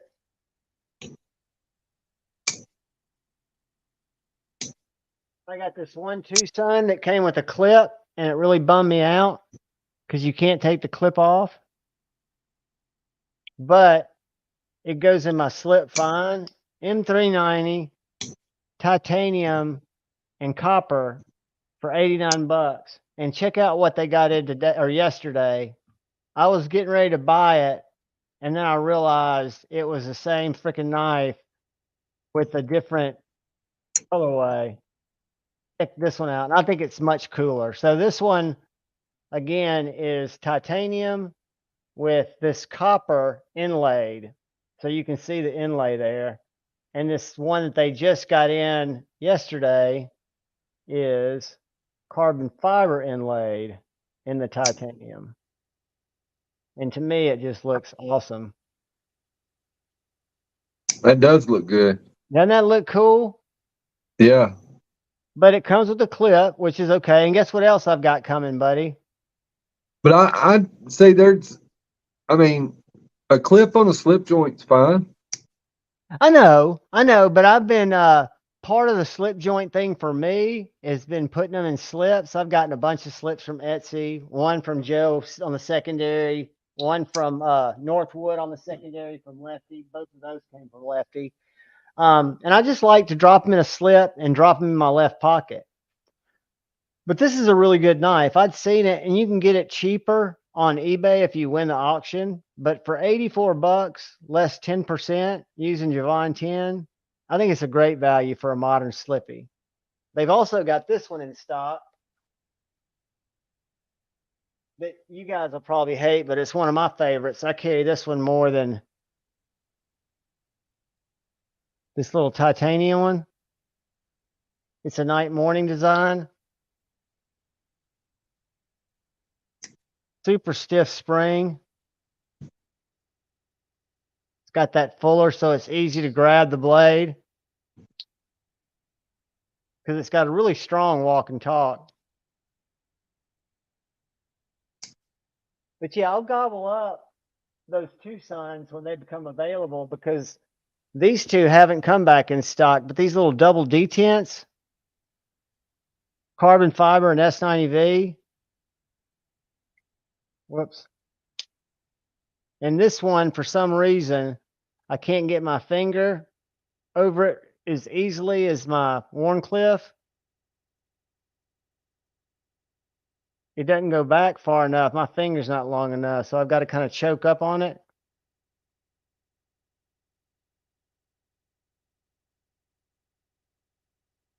But it's super thin. S90V and carbon fiber, not even really any liners in there, just the thinnest little liner. I think this one was $60. And then its little cousin, which is the one that I got first. And the reason I say it's got the same maker's mark and it's got those same 3 screws that you don't need that I think are stylistic. But this one, the front flipper comes back further. So this one you can just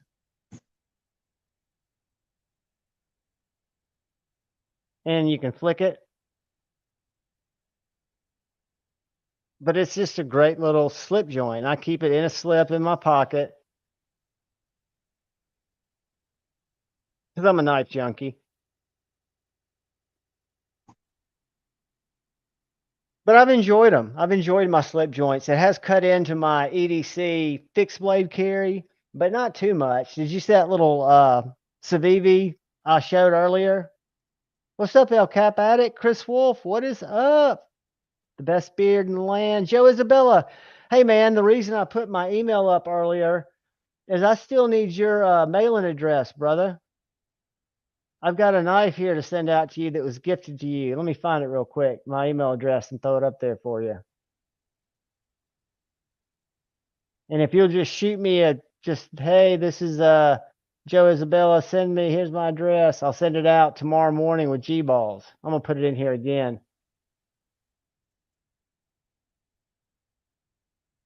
It's easy to remember. The only thing that throws people off is the date, but I couldn't get a new Gmail address each year. It would become problematic. And we just think that this is our inaugural year when we first did Nas Live. So that's why it's naslive2021@gmail.com. But Joe Isabella, if you'll shoot me a quick email to that address when this live's over later tonight or this morning, because we got to stick around till I turn 56 to see if I make it. I doubt you'll make it up with me, will you? Till midnight? No, I'm actually ready to go to bed now. Been ready to go to bed. You fade? I watched Low go by and then turn off lights. Dude, you don't have to stay. You can go hang it out. I've been up since 2 o'clock, about 2:15. Go get you some rest, man. You don't know how excited I was to see Tank Weasel pop up down there. I mean, you sound Oh, great, and I know I everybody's always asked about intend you, on come. I intend on coming on. It's just a lot of times what happens is I get sidetracked.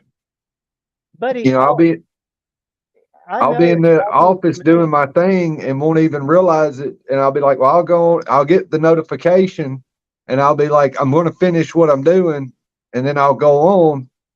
And, it just, you get into a rhythm doing stuff and you just keep going and keep going and keep going until, honestly, most of the time I keep going until I'm sitting in my chair in my office and I'm like this, trying to type and and so I end up with a screen full of just a mixture of letters and numbers because I done dropped my hand on the keyboard or slid my hand across because I started dozing off.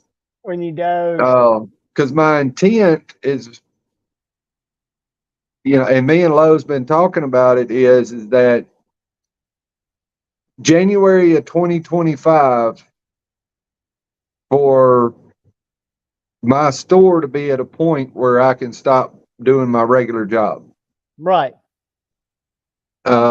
That's our goal kind of right now is January of 2025. But obviously it'll be see how it goes kind of thing between now and then.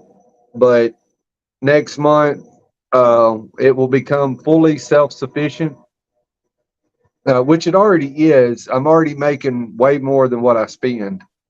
But on paper it's going to become its own entity uh, What next I think month. the reason it can't fail is because you love doing it. You love procuring, doing the hard part. And what you're doing, the hunt that you and Lou enjoy are bringing things that people are willing to pay for. So I think it's only going to get bigger. I think you'll do great, man. I think that's awesome. Well, it's Better than buying knives.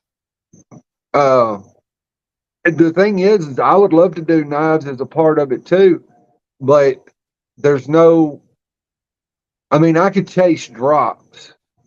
I could chase Strider drops, rare Hinderer drops, J capes and all these other knives. But like, Thanks, you know, brother. It's some not till midnight. some of the drops coming up. I mean, truthfully, I could buy the knife. Just say it's a $400 knife. I could buy it, but I'm only going to get 425 for it or 450. Most likely, if I go to flip it, I mean, there's because I've looked to see what the J cape is going for. Well, the way You you know, need to do it, if you wanted to do it as a business to supplement your other business, is once you get that working capital in your business account, you live close enough to Blade Show to where you and Lo could drive over there just to buy 3 Shuros, 3 MSIs, 3 J capes, 3 Striders, knives that you can make $200 on without being a total asshole because people pay for the ability or opportunity to be able to buy a knife like that. And you're well, not marking it up crazy prices like on the secondary. You're just taking advantage like eKnives does, like some of these others do, and all you need is an early bird pass and know well, which few knives you the want to get. the hard part with messing with knives though is the profit margin. Even doing that is so low. I know. That's what I'm saying. It doesn't really make sense except you get 200 Uh, in one swoop, but you can get that off one T-shirt. yeah, well, depending, like, yeah, because I've got a Metallica T-shirt in there. I get You $100 leaving off of 75, Vinny? Are you going? uh, that I paid $1 for. I've got a old, Tasmanian Devil T-shirt. I could get $200 off of that I paid $1 for. Uh, I've got a Xanax hoodie that I could get $1,000 for. That is so cool, man. It's Did you know what it was worth before you bought it, or did you just know it was going to be worth more than what you paid for it? I knew it was going to be worth a lot more than what I paid for it because it said Xanax on it and it's a drug rep hoodie, Mm-hmm. which is their not allowed anymore. Drug reps can't pass out, stuff like that. They can give out ink pens and notepads, but hoodies and t-shirts. I've got another t-shirt. I can't pronounce the name of the drug. You can find a couple of Oxycontins. Those are probably worth millions. Actually, it's Percocet's probably the highest. Percocet and Xanax are the two highest as far as those kind of t-shirts go. Like a Percocet or Xanax coffee mug sells for like $200. That's unbelievable. Just those little promotional ones that they gave doctors by the boxes. Yep. But the thing is not a lot of your narcotics, your addictive drugs that have the most value. Right. Like people see those as taboo. Yeah. And that's where the Xanax hoodie is worth so much money, is the fact that it's Xanax given out by a drug rep. And there can't be a whole lot of them in the world. You're probably selling it to that little TikToker out in LA who's living in the streamer house, who's a Xanax addict. Maybe, but I'm not selling it. I'm not going to, right now, I'm not selling it. But typically when I buy something, I make 15 to 1 on it. Sometimes more, but right now, I'd say most of it's somewhere in the neighborhood of, for every dollar I spend, I make 15. That's just so strong. That's so strong. And that's what, I don't know what Jeff's margins are, but I know it's those rare, like that Xanax t-shirt find that really give him that extra adrenaline, when he makes like the bagpipes that he bought for a couple of hundred and he sold for 2,200, something like Right. that was just wild. Not that he took advantage of somebody that was selling them. He didn't know what they were worth either. The person wanted 200 for them. Jeff gave him 200 for them. And then they turned out to be worth a lot. Well, and that's what gives you the rush. It gives you that little high, is when you do, like when I'm going and looking for something, and like when I found that purple jacket, I was literally, I'm not kidding you, John, probably 100 to 125 yards away when I saw that jacket. And I knew what it was when I saw it because of the embroidery on the back. And when I got closer, I could see the guy had a bunch of Army uniforms hanging up. And so I knew 110% then that it had to be real because I saw all those Army uniforms lined up. And so I pulled up in front of his house. It was literally the last house in the neighborhood. I hit a neighborhood yard sale over between Athens and Madison, and I thought I'd done hit all the houses in the neighborhood, but he was on my way out, and I saw that, and I just pulled up, and I actually talked to him for probably 20 or 30 minutes about the jacket. He was surprised I knew what it was. And I was more appreciative to sell it to you, just like we are when we pass on knives to somebody who's going to know what it is and appreciate it. Yep. And that's, like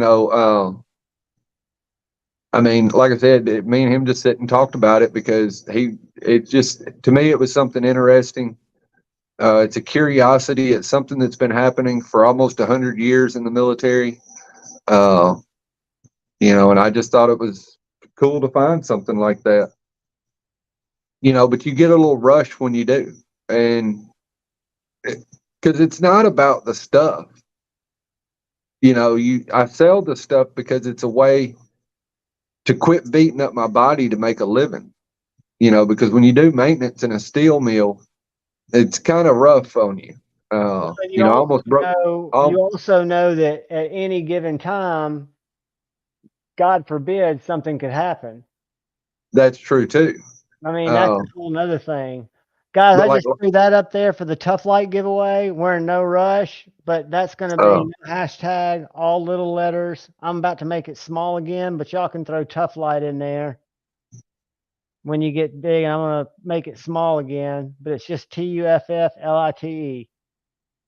But I mean, last Friday I almost broke my hand at work. No, T-Fetch. This isn't members only. This is everybody. And I still got, this big old knot on my hand. Had to go get my hand x-rayed, you know, and that stuff sticks around, and it's always something. And so doing the other gives me the opportunity. And but like I said, at some point, what I would like to get into, and I've already started to establish myself. That's the other thing with how eBay's algorithm works. Like, Yeah. I can't, if it's not camping and outdoors, I can't sell women's stuff worth of shit because I've established myself as Credibility. well, no, I've established myself as a man's clothing and outdoors supplier. I don't post enough women's stuff outside of camping and outdoors to be able, like, I've posted Lululemon and can't sell it. And Lululemon is one of the easiest things in the world to sell, but I can't sell it because I'm established as somebody that, like, I can sell a women's Patagonia because it's considered camping and outdoors. I can sell a woman's backpack because it's considered outdoors and camping and all that kind of stuff. I can sell women's shoes if they're outdoor shoes, like Nikes or Adidas or Solomon or something like that. But I couldn't sell women's dress shoes. I had two Coach purses for 25, real Coach purses that I got listed for $25 each and just sat on them for 2 months. And I gave them to a lady that I know that does reselling, and Right. she sold them in like 3 days. But according to eBay's algorithm, she sells women's clothes. I don't. And so that's why, or she sells women's goods. I don't know how you classify it. She sells women's stuff, and mine, out of 300 items listed, as far as women's regular stuff, I don't have any. Now I've got some women's camping stuff and outdoor stuff, but I don't have any women's regular stuff. But wouldn't people that found your store have the same chance, even though the algorithm is not pushing it out there? Because as you grow, you want to brand your store where more people are following it. Wouldn't it make sense to have that stuff in there, even if it wasn't selling, for the chance that you might get the right people who also buy women's clothes and are browsing your store? Well, the thing is, I'll get the major brands, but I don't know enough about women's stuff, and women's stuff is way deeper and way more complicated than men's. Yeah. And so to me, and it has a whole lot less value unless you get into the outdoorsy stuff. Because Patagonia, just as an example, is naturally expensive. Arc'teryx is naturally expensive. And so you're going to make a good profit on it regardless. But, Lululemon is, it's more mainstream and it's very expensive, but it's considered general clothing and it would fall under that same category. And so and beyond, a few handful of name brands, I don't know anything about women's clothes. I mean, my wife wears sweatpants, jeans, and t-shirts. She goes for I mean, comfort. she even wears fucking Carhartt to work. She wears Carhartt scrubs. I mean, that's how redneck we are. I wear Carhartt workwear to work because that's what my work provides me. And she wears Carhartt scrubs because that's her favorite scrubs. I mean, so she's not helping with knowing women's brands. And so I just leave it alone. And it's fine. I really don't care about women's stuff. Well, no, I mean, again, whatever you're passionate about, that's what you want to grow into being able to do. Do y'all still ever go over to the unclaimed baggage? Have you done that again? No, we haven't went back since the last time we went. I mean, and you remember when that was, I mean, I guess about 3 or 4 months ago. Right. Uh, Now, what it is, I found a place where I can buy by the pound, and it comes out a whole lot cheaper when I buy by the pound. And so I don't even go to a lot of regular thrift stores anymore. What do you do with all the other clothes that you don't find value in? I don't buy them. Oh, I got it. So if you buy a pound of them, do you just donate them? All right, guys, let No, me get ready to I get draw. to It looks pick and like I get to pick and choose, and then I just pay by the pound. oh, so you pick what you want and you're buying Yeah, pounds of stuff you want. yeah. So, like, Word. if I buy a pair of Levi's jeans, they're not quite 2 pounds, but just say 2 pounds. I pay $4 for them. Uh, if I buy a pair, like I've got 10 seconds, guys. I got a Patagonia jacket that I bought that's from the '90s, uh, and I paid probably $2 for it because I bought it by the pound. Uh, and I've got all kind of different T-shirts that I pay $1 for because T-shirt weighs about a half a pound. Uh, I've got just I mean all kind of stuff. You know, Ginger Fisher. Ginger Fisher. What's going on, Ginger Fisher 75? Congratulations, buddy. And there'll be another giveaway in a little while, guys, outside of the members giveaway. But all members do go enter in the Tucson giveaway. Let me write down Ginger Fisher real quick. And Ginger Fisher, if you email me tonight, I will get you mailed out tomorrow as well. Because you It'd be bought, nice if I could buy knives by the pound. but you can through TSA, can't you? Uh, the You could at one time, but they've changed the rules on that, and I don't know how they changed them. But yeah, you used to could go and buy uh, bags, like a gallon Ziploc bag or a half gallon Ziploc bag, and they would just weigh it, and whatever was in it was in it. I You know, remember there was a YouTube channel who was it Love Them Knives that went through those? I Ginger think you're Fisher's a right. great cold steel, buddy. Like I said, It I was was either it today. was either Love Them Knives or Outpost 76, one of the two. Yeah. Uh, So I used to like watch those videos when I first, even before I was collecting knives, I was thinking those were cool videos to watch. but yeah, you could go because I know used to at unclaimed baggage you could do it because I mean that's where but they decided for whatever reason, despite the fact they're in the middle of redneck USA over there in Scottsboro, they decided to quit carrying knives. But of course now, yeah, I mean everybody knows you can't carry knives on planes, so I imagine TSA is collecting a whole lot less than they were back in 2003, 2004, when all the post 9/11 stuff was still fresh and new, and people would forget more often.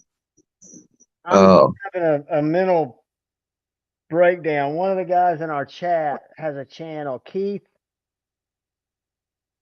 and he did a video on his Spyderco.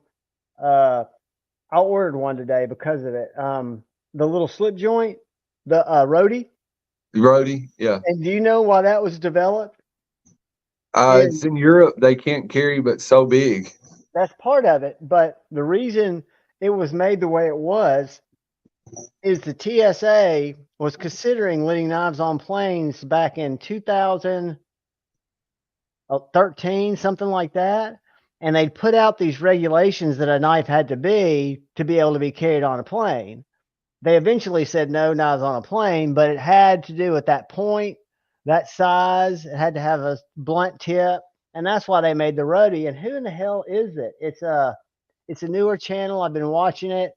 Um, God, But I can remember, Hmm. of course, back in the '90s, I carried pocket knives on airplanes with no problem.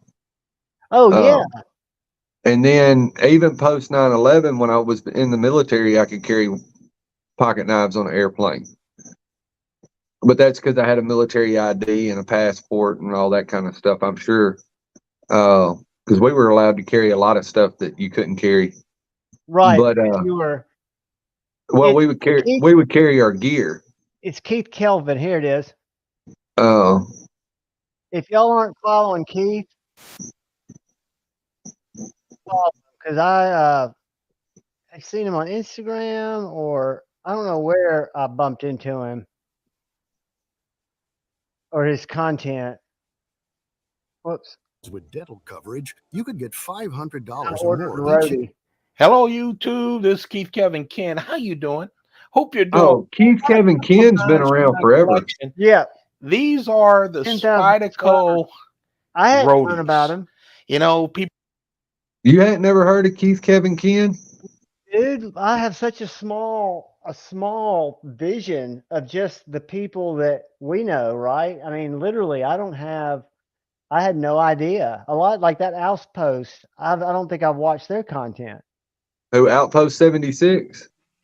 He doesn't really make content anymore, as far as I know. Let me see what happens if I search him. He's the one who used to do all the Rockwell testing and reports on all these different knives. And Gerald, he's the one that did the No, I testing found sheet. the channel. Huh? I found the channel. Yeah, he's got a lot of edge retention tests, Hogue Deca edge retention tests. Yeah. But he just kind of fell off the face of the earth. Subscribe. He kind of fell off the face of the earth. I don't know. I'd lie if I tried to tell you when it was, but I mean, it was not long after the Hogue Deca and 20 CV come out. Yeah, that was his second to his last video. After that, he did the Tucson TS306, which I've got, in that M398. And then he did a Tucson TS261 that I've not seen before. 7 months ago and 8 months ago were his last videos. Yeah. I know he's an older gentleman. So, I mean, Super Steel Steve would be the one to know what's happened to him. Steve's killing it. Huh? Steve has been killing it with his knives. Oh, I know. But him and Gerald are real good friends. Oh, okay. And Gerald used to do a podcast. I don't know if he's still doing the Knife Nuts podcast or not. Or not Knife Nuts podcast. He did the one with Tom Hosang, him, Sharp by Design did it with him. I can't remember who else. I know it was those Gerald,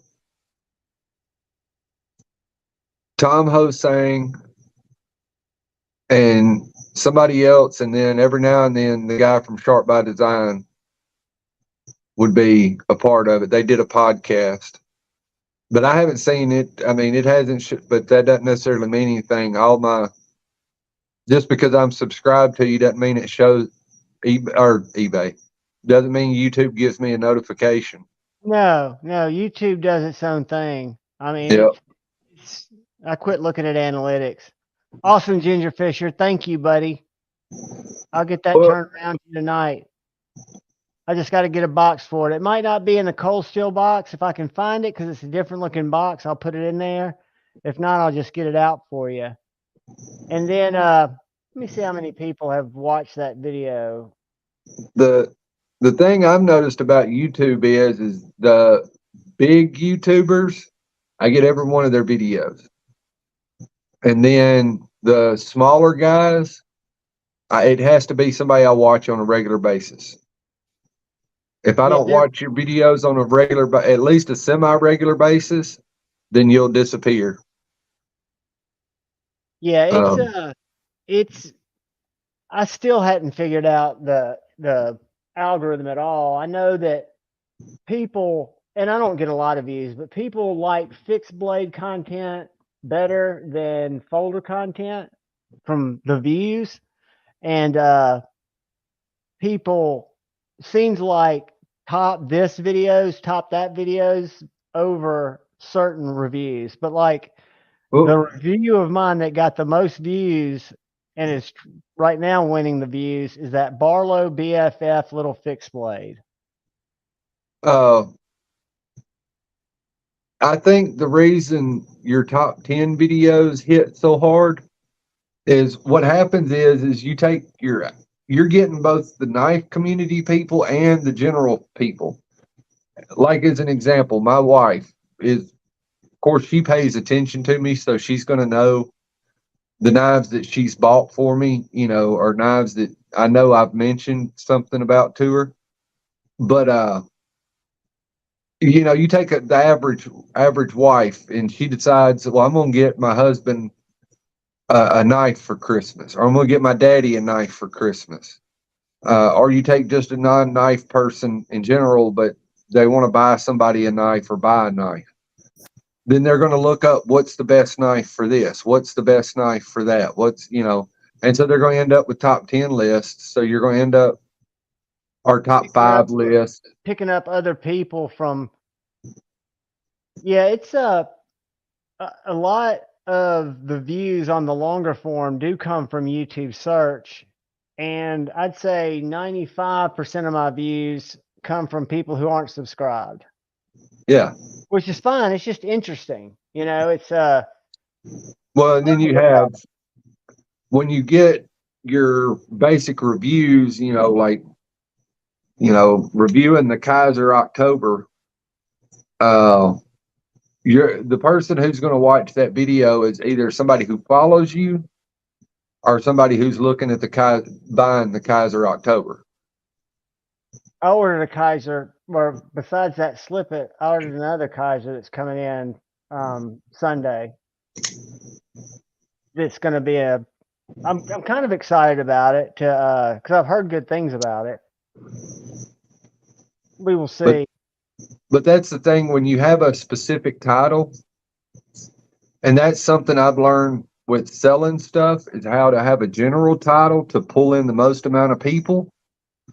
It actually works with the algorithm, and Google has analytics to teach you how to do that.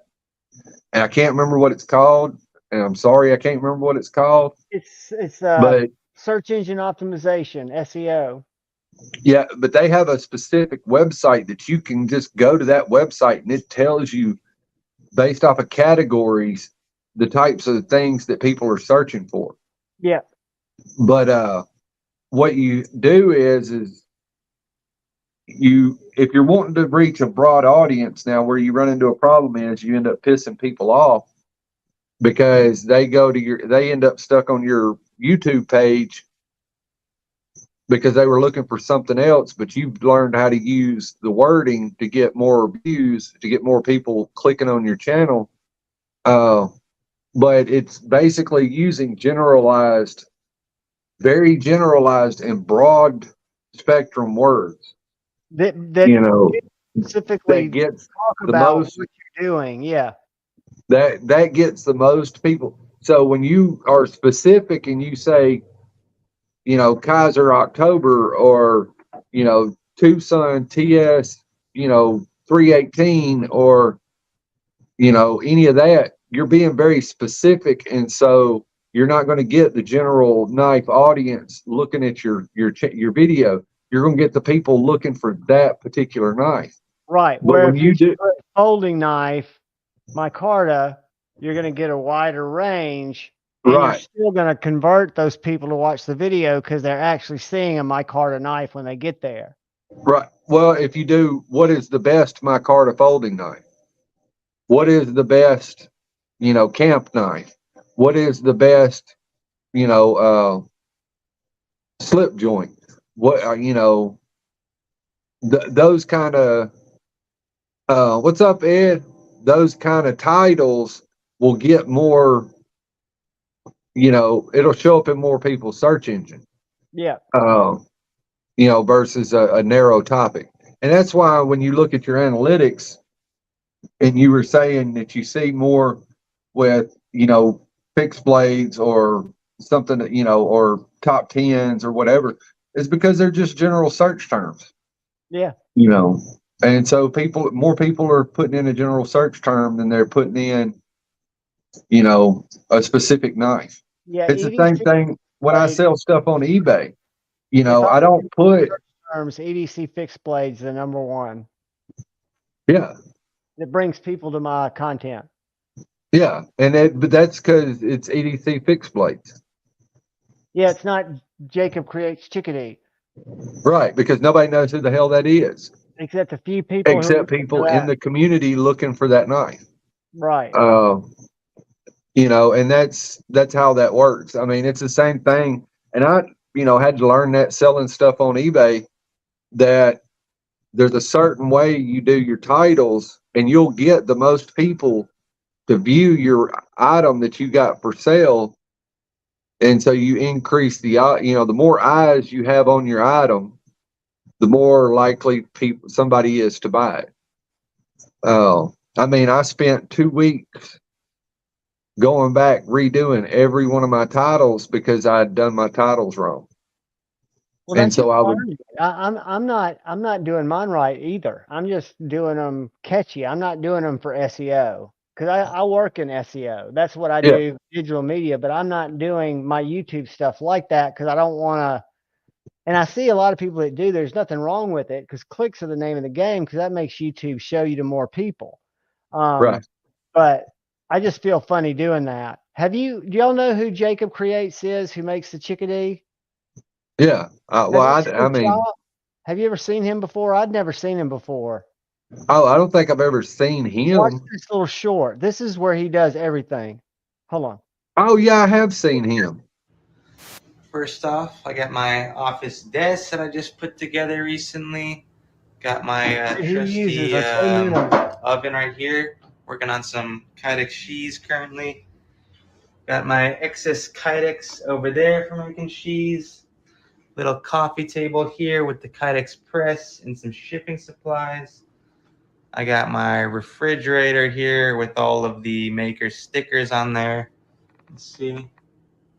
Got some lighting up here. Then I put up this plastic here to He's got separate the 3 dust tools. from the working space over there. Got the heat treat kiln in the corner. I'll be heat treating in-house again now, finally. I got that 240 plug installed over there. I got my belts right over here, my liquid nitrogen there, got my tools in there, got the grinder, the bandsaw, the drill press, That's it. the sanding block, and I think I'll just need a few other things and I'm pretty much good to go. Oh, got the tumbler over there, forgot about that. Yeah, I just need a few other things. I'll probably get an air compressor and a blast cabinet eventually. I just had no idea you didn't And need we're getting a picture on the anything TV. more to make something like that. At the foot of the ladder, the lamp. I think his work is so clean. And I did not know it came out of a little tiny shop. I guess I'm just an idiot. Most of them are tiny shops. Yeah, I think you're right. I mean, but just, They may have a bunch of other shit in there, but that's just because they're tinkerers. But if you was to take out, because like some of them will have woodworking shit, they'll have automotive stuff, they'll have other, artistic things. But if you strip down most of them's knife making supplies that actually make knives, it's not a lot of stuff. I mean, to me, it's just amazing because, like, when Jason jumps on and he's moving, I don't think he'll jump on tonight, but just the few tools that he uses freaking hand files to Yeah. do his stuff. Did you see this little guy? I've seen the stuff that oh, yeah. I always get mine kind of clean, but it's just a little. And I've sharpened this dude on my little Venetian stones just by hand.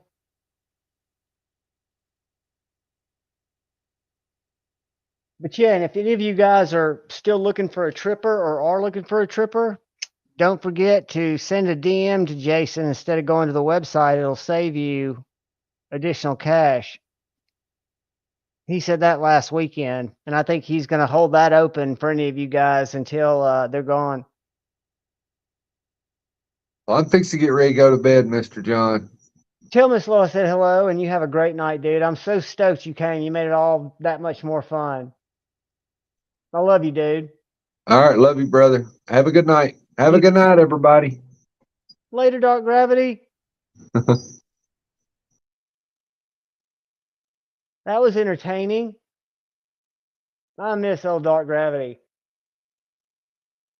All right, so I was checking earlier. It looks like we've got about 59 comments on the member video. How many of you guys that are members have not left a comment in there? Because everybody pretty much is pinned up at the top of the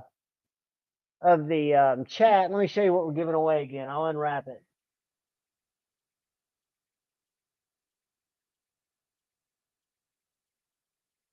Almost gave y'all that one with the big hole in the blade, that Max to Chook, but I felt like that might get one of my brother or sister's cut.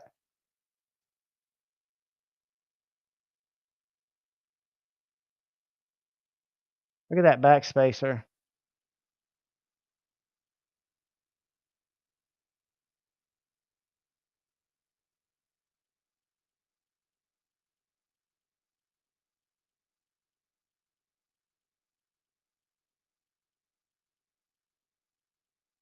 And you want to be careful because if you let it hit your finger, it does have that Chavez slash Ask Lefty what the Evo did to his thumbnail. Y'all remember when he used to put super glue on his nails?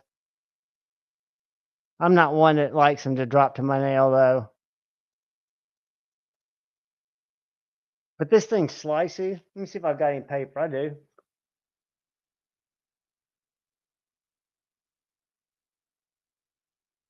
If any of y'all are still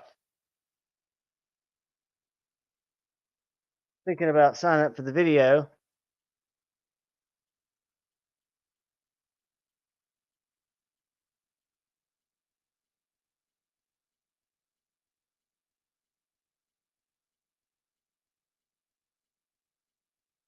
I mean, if y'all have watched my videos, you know I'm no good at cutting.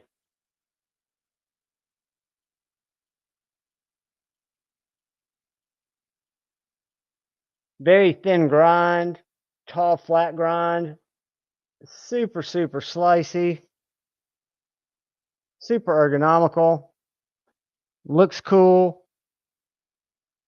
Pocket clip works great.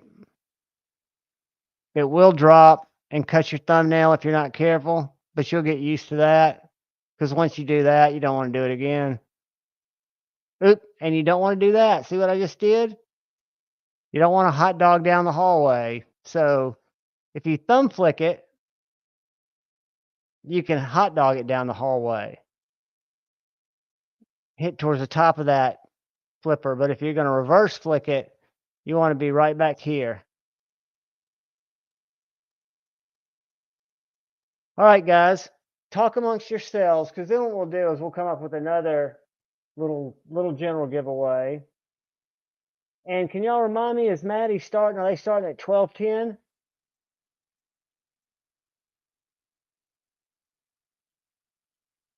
Joe Isabella, I hope you it would work as a great chef's knife. I hope you emailed me your address, brother. All right.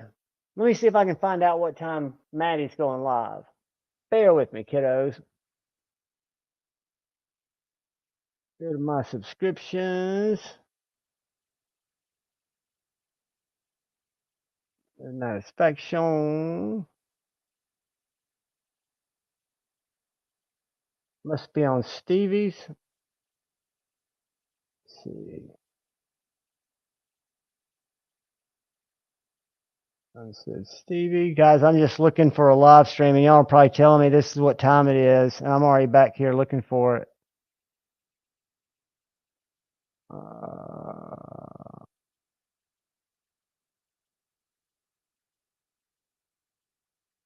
I wish there was a way you could search your the channels you follow. These blades. Oh, late night scheduled for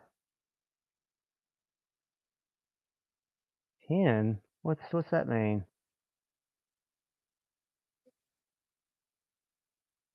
92 minutes. All right, so we got about an hour. All right, kids. So what we're gonna do, I'm sorry guys, I'm back. Hey Paul Mills, I'm back too. So I'm gonna box this up, and then I've got to find the random comment generator, and I've got to get stuff ready to draw.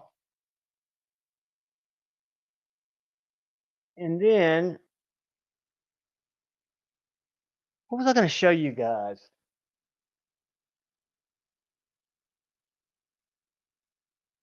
There's something I was going to show you guys. I'll think about it.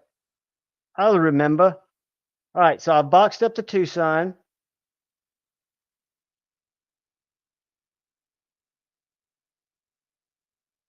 And I am going to go find the YouTube comment picker. Boom.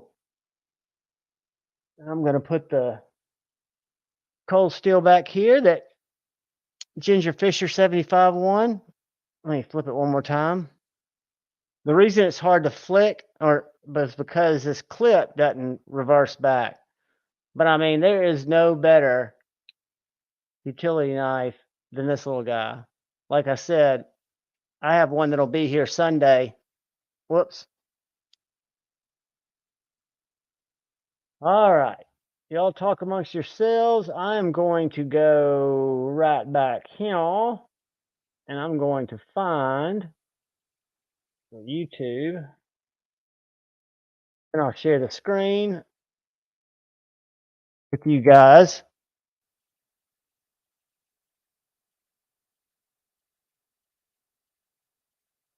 Go to content. Let's do this. Boom, boom, boom.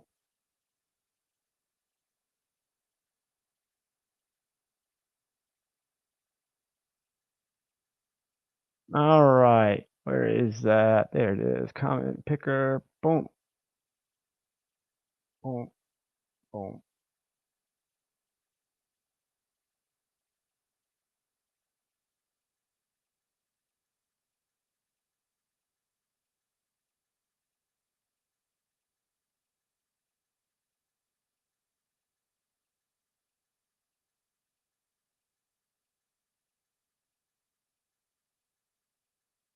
All right. Put it in here.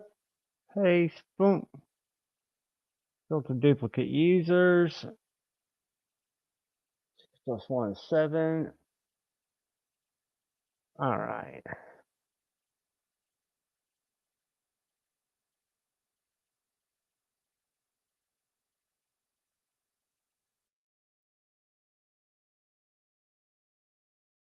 All right, guys. Get ready.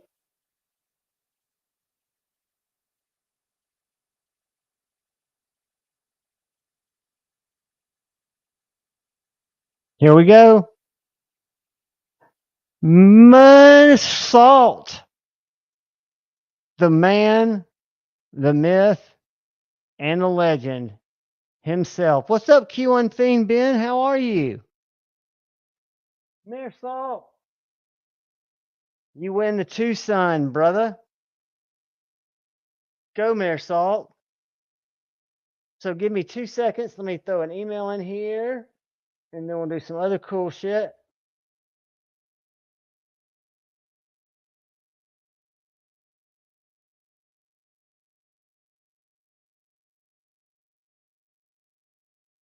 There you go, buddy. And if you email me tonight, you see that it's boxed up, I will get it shipped out tomorrow. I'll get it shipped out on my birthday.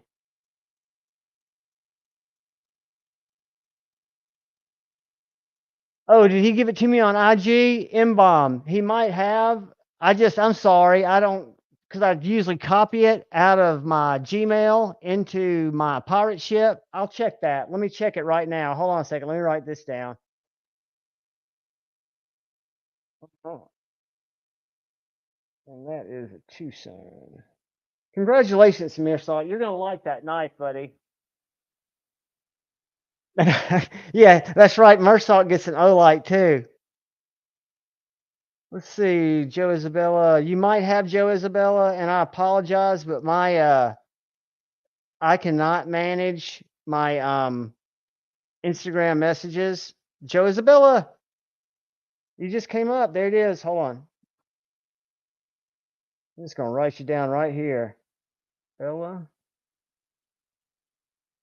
I won't dox you. I'll read to myself. Sorry, guys. I'm just killing two birds with one stone. Because when we get done here in a little while, I'm going to print labels. 4.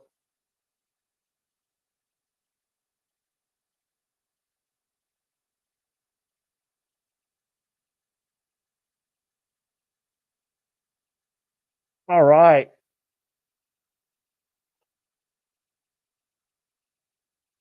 So now I've got to figure out what on earth, and I've got a cool little something that is different, but I haven't done a review on it yet, but I could do the review on it tonight because I'm ready to do a review on it. Joe, I'll come visit you, buddy. I've got you now. You won't get away from me. You'll have stuff coming to you that you weren't even expecting. But is everybody having a good start to your weekend? Do y'all work on Saturdays? On Sundays? Those are the only days I don't try not to work. I do have to work. I've got to take care of my aging, dementiated dad.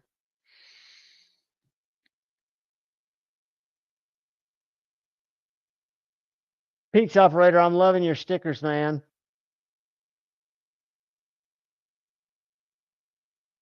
And M-Bomb, throw up your link. I was just looking for it a second ago.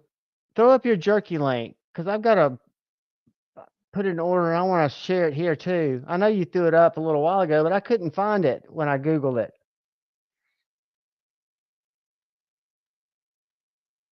There it is. Boom.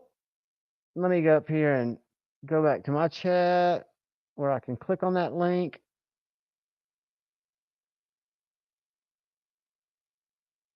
All right, all right. Here we go, guys. Let's do this. Share screen. And let's check out what we got here.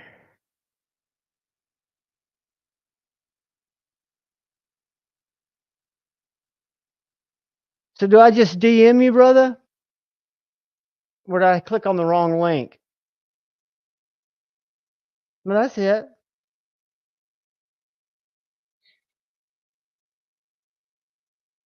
Just DM you and PayPal you, brother? Is that what I do, M-Bomb?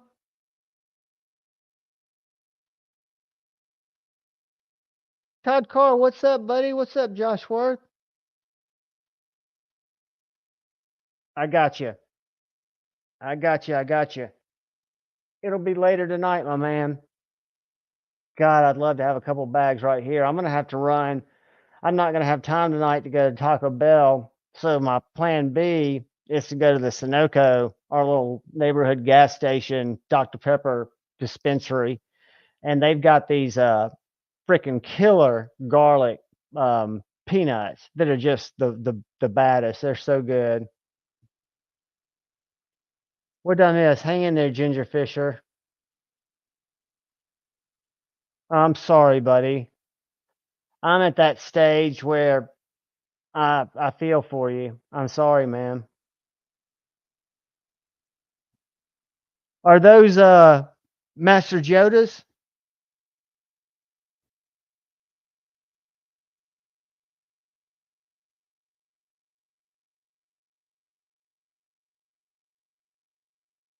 I need to get something. I'm trying to figure out if I want to get just one of those green things to film on, or if I want to keep filming on my flag. I probably need to get another one because I've cut it up so much.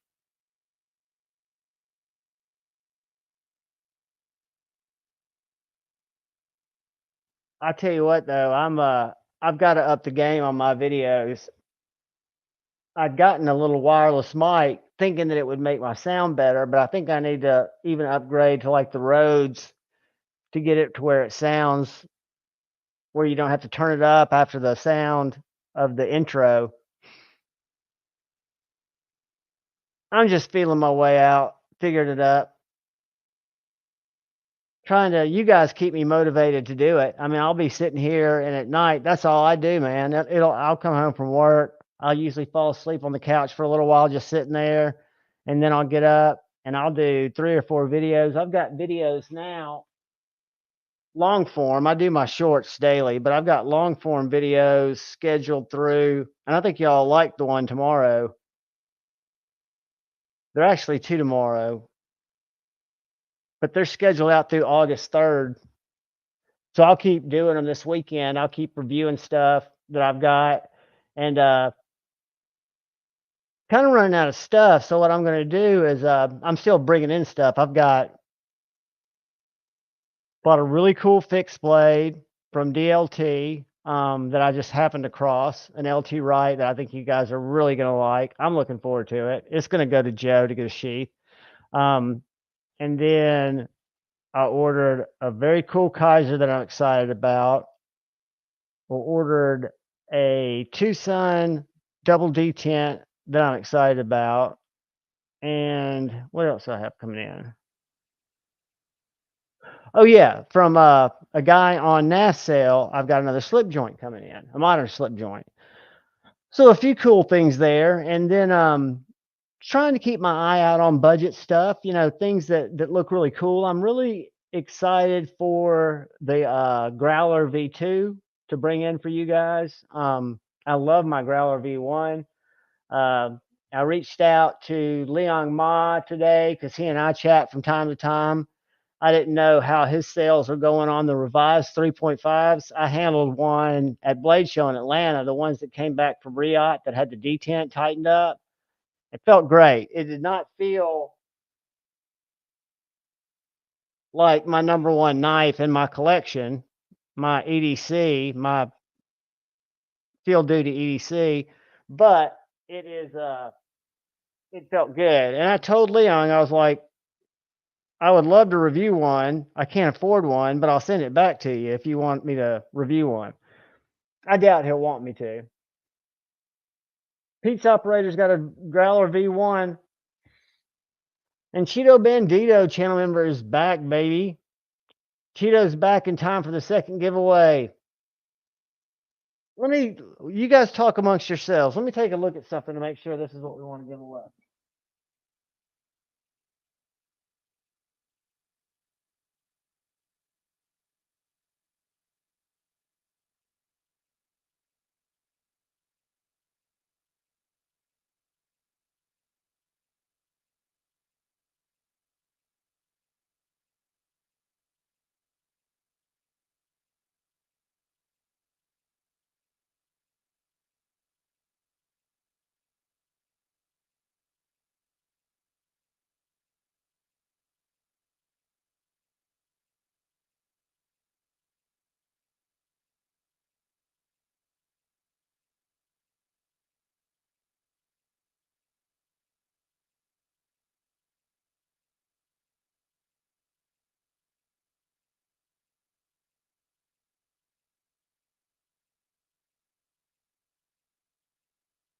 I'm back, people.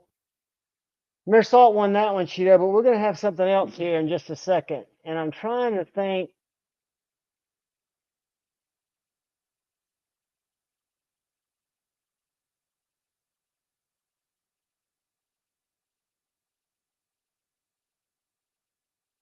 How do y'all feel about slip joints versus fixed blades? Be careful before you answer that.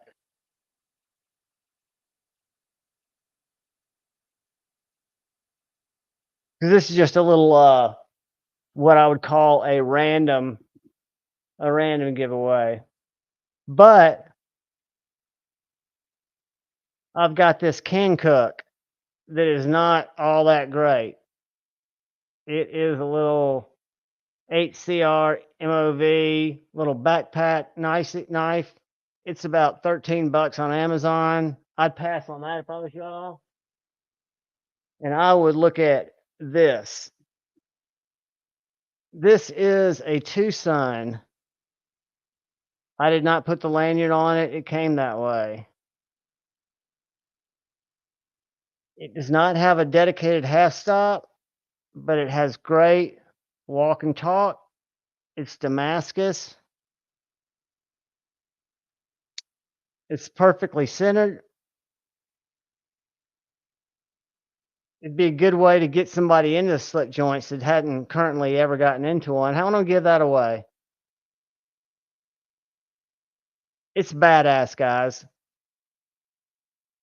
When I got into the slip joint rabbit hole, anytime I see a slip joint, and I'll buy this again when it's back on White Mountain Knives. I want to say this was $55. I knocked 10 off for shipping, or 10 off for using Javon 10. Came in. It's a little bit long. When I say long, let me show it to you next to my Hogue Deca. So it's a good bit shorter than the Hogue Deca, but for a slip joint, it's a good long slip joint.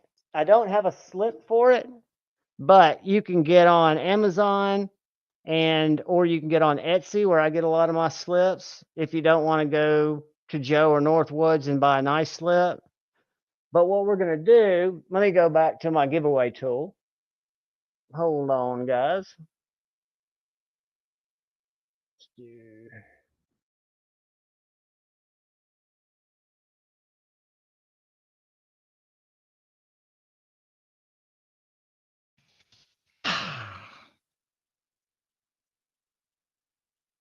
And again, you've got to be 18. You've got to have a continental U.S.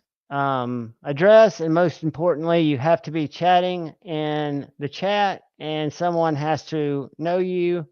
Not know you like I know you very well, but just know that you've been around, that you're somebody that's in here quite a bit, or you're in here tonight. So if you're in here tonight and you haven't been saying anything, say, hey, I'm in here tonight. I'm getting ready to try to win this. Craig Wilkes, I want you to win it, buddy. So I'm going to no hashtag, no caps, just the word, one word, not two, slip joint.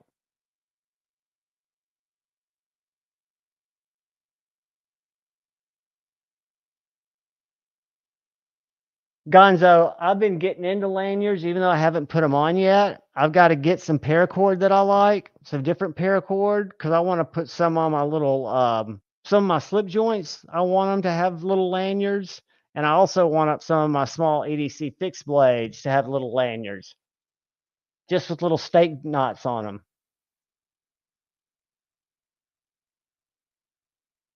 Crispy Critter, you guys are just all doing kind stuff for kind people. That's what makes it fun. Patina Turner, you guys are just too much. But get them in there. Well, let's see, we've got 62 people in here. I'd love to see 62 people go for it. Chicago 23 got in. I'm going to play for Dopey. Has anybody seen Dopey?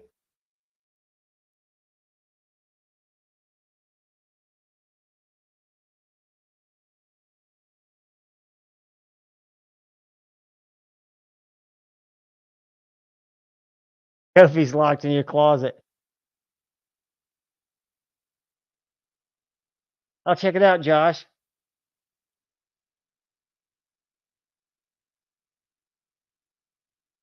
OMG.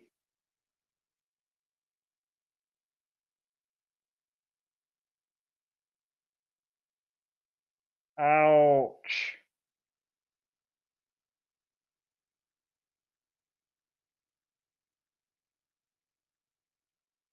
Dude.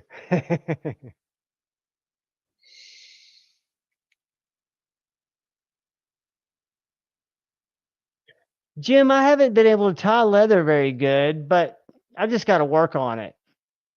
And I've noticed on Amazon, they've got a lot of those little paracord kits with the little spikes and stuff that I guess help you tie knots. I just do little snake knots, but I'd like to be able to do better with a bead and be able to put a cool bead on the end of it. I don't want it to be super long, just where I can get a little bit more grip. All right, so we got 48 entered, 62 in here. Nobody else wants in, and it's okay if you guys don't want in, but I'm going to give it about, what time is it? I'm going to give it 2 minutes. I'm going to give it till 11 o'clock, and then I'm going to draw it. I'll show it to you guys to see if it draws anybody else out. It is sharp.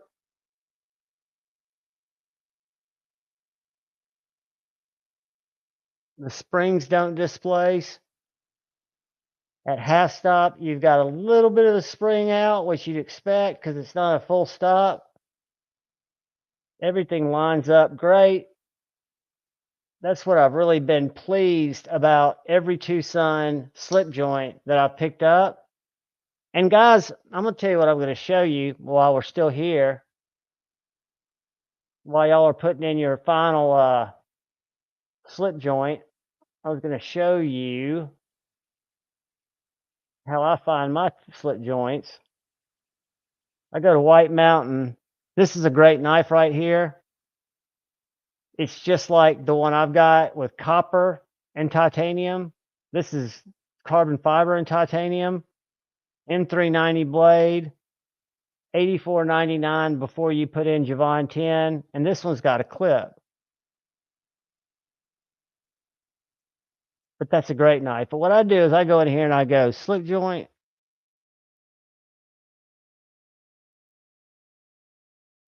And then I go over here in stock. Whoops. Right here. And then if I go, watch this, Tucson slip joint, because I want to show y'all a few that I own that are still in stock that just came back in.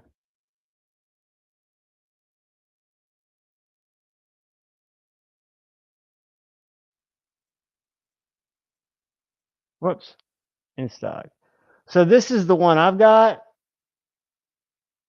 that's copper. And they just got in the carbon fiber one. Here's this guy.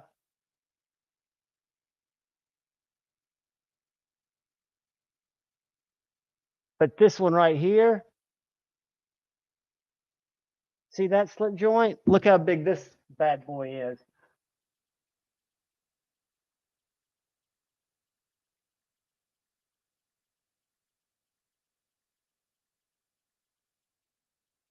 That slip joint I just showed you is this slip joint.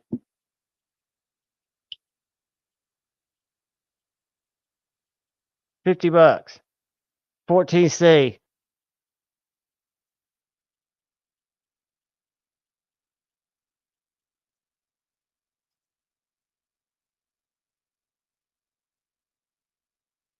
But then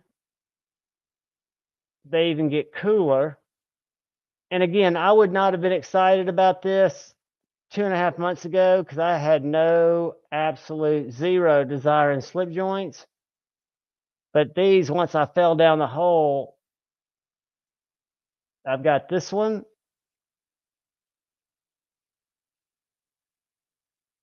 It has no clip, titanium and M390.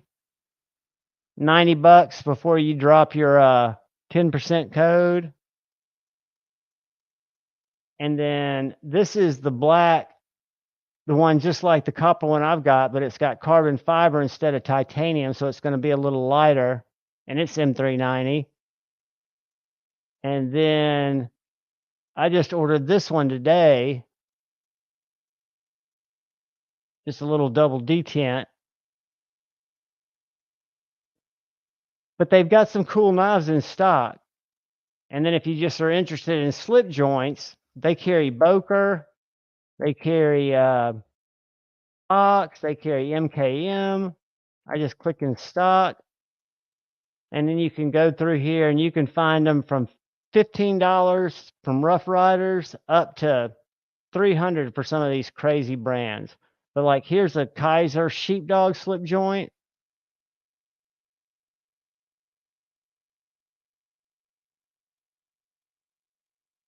They've got cases, they've got, and you can search, you can go from low to high. Let's see. Like they're 50 from 25 to 50. So if I just want to look at the ones from 25 to 50. But this is how I found all of my slip joints. I bought one Jack Wolf here, bought one Jack Wolf at Traditional Pocket Knives, and then I bought my first two slip joints at Traditional Pocket Knives.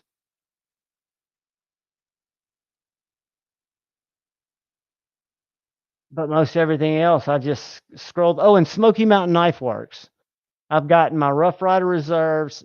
This is what I ordered from, except it's carbon fiber. I ordered this off NAF sale from a guy. Got a really good deal on it. I've never tried a line steel slip joint. I've tried a fixed blade. All right, let's see how we are doing on our comments.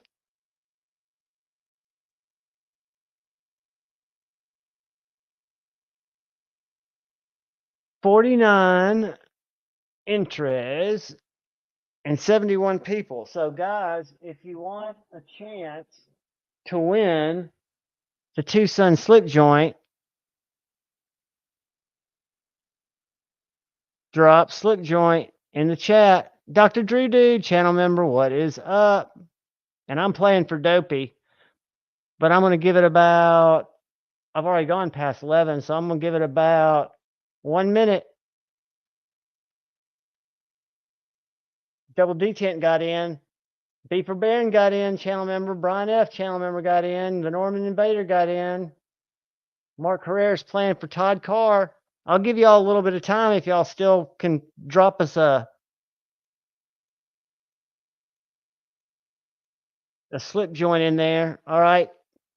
10, 9, 8, 7, 6, 5, 4. Got somebody else in. 3, 2, 1. Here we go, guys. Good luck.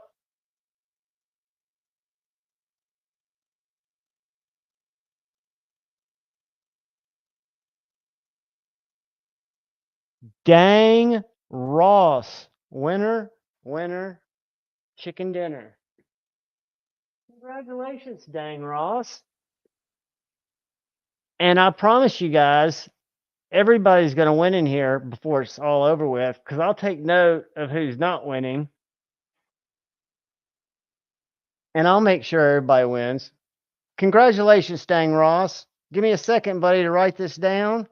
And then if you'll send me your email address, or if you'll email me your address, I will get you mailed out tonight, or ready to be mailed out tonight and shipped tomorrow.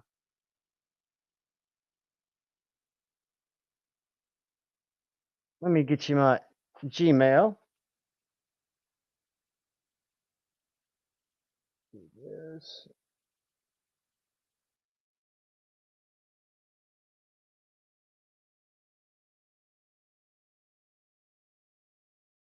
And guys, there are not many of us in here, so I promise you, all you guys, just don't give up on it, because you will win. It took me forever. The first giveaway I won, it's funny, I won from Slicey, and I was one of the people that never got it. Kind of funny if you think about it. And then I won a giveaway from Big Red. I won a Devil's Finger that I ended up trading with Brother Mateo, some cash for a knife that I really wanted. And then I won one of KC's giveaways, and I won an early B's giveaway. And then I quit entering giveaways. I felt too lucky. And that's a joke. I'm the least lucky person in the world. So that was for G-Balls. I've got G-Ball's address. I just mailed him something out. It's sitting over there waiting to go. So are you sure, buddy? All right. Dang, Ross, you are a gentleman and a scholar. Yeah, B Shady. I was legend, and what's funny about it is I went to a comment because I think it's before I knew Justin, OCD for EDC, but he was taking comments after one of his videos for people who'd been affected. And so I wrote in the comment, hey, I won a Patriot from Slicey Dicey about 6 months ago. I never got it. Figured he just got forgotten or forgot about it. I was just going to re-gift it anyway. No big deal. 10 minutes later, I had an email from Slicey saying, hey, man, I was just going through some stuff here. And I don't remember if I ever sent you this Patriot. Did I? And I was like, oh, man, don't worry about it. You didn't, but I'm not looking for it. And I know he was trolling comments in hindsight. To G-Ball. G-Ball, you are the man, dude. So you are coming in hot. You will have 2 knives hit in 2 different boxes on the same day. Congratulations, guys. And I'm going to sit here and hang with you guys till it ticks down to about 3 hours, which is about 3, 4, 5 more minutes. And then I've got to make the decision of, do I eat peanuts and junk food, or do I go eat junk food in a more industrialized sense called Taco Bell? That's a tricky one. I really don't want to drive to Taco Bell, even though it's not that far. And when I got back with my Taco Bell, I would be so stoked to be sitting down watching the countdown to said Stevie and eating my Mexican pizzas. But I lost my German Shepherd, so she wouldn't be able to eat tacos, and that might make me sad. Or Demonoc I could just not eat. So I was going to try to hang out till midnight, but that won't work. It's after midnight your time, right, guys? So East Coast, happy birthday to me. But yeah, it's another day. It's a successful lap around the sun. The way I look at it, it's just another day. And tomorrow's going to be a good day because it's Saturday. I'm going to chill. I'm going to watch content. I'm going to probably wake up and watch G-Bizzle. I'll probably creep because I won't have my facilities to say hi to everybody, and I always feel guilty that if I miss somebody, they'll think I didn't say hi to them on purpose, and that's never my intention. But yeah, man, it's a humbling thing to have you guys watch my videos. It's a humbling thing to have you guys watch my stupid shorts. I'm the worst at replying to comments, but you guys leave comments on my videos, you engage, and I just want y'all to know that I love you, and I will, M-Bomb. I've got those shows bookmarked. I've just got to have time to do it, buddy. And maybe this weekend I will. But guys, we've hung for about 3 hours. I'm going to make it happen with some food. I love every one of you. I hope some of you can make it up to said faction. I know it's tough sometimes. I will be there, and I will be in the chat, and I will be communicating with you guys, because the way I look at it is, if I'm going to be there, I'm going to be loud. I might even go all caps, and just make it happen that way. I think, man, the run for the border is hard to beat. 3 Mexican tacos, no beans. That sounds like the plan. But then I'll decide when I get there. T-Fetch, you're going to win, buddy. Y'all keep your heads up. Look out for the guy or gal to your left. Please look out for the guy or gal to your right. Look out for each other. Go forward with love in your heart. Choose debate, not hate.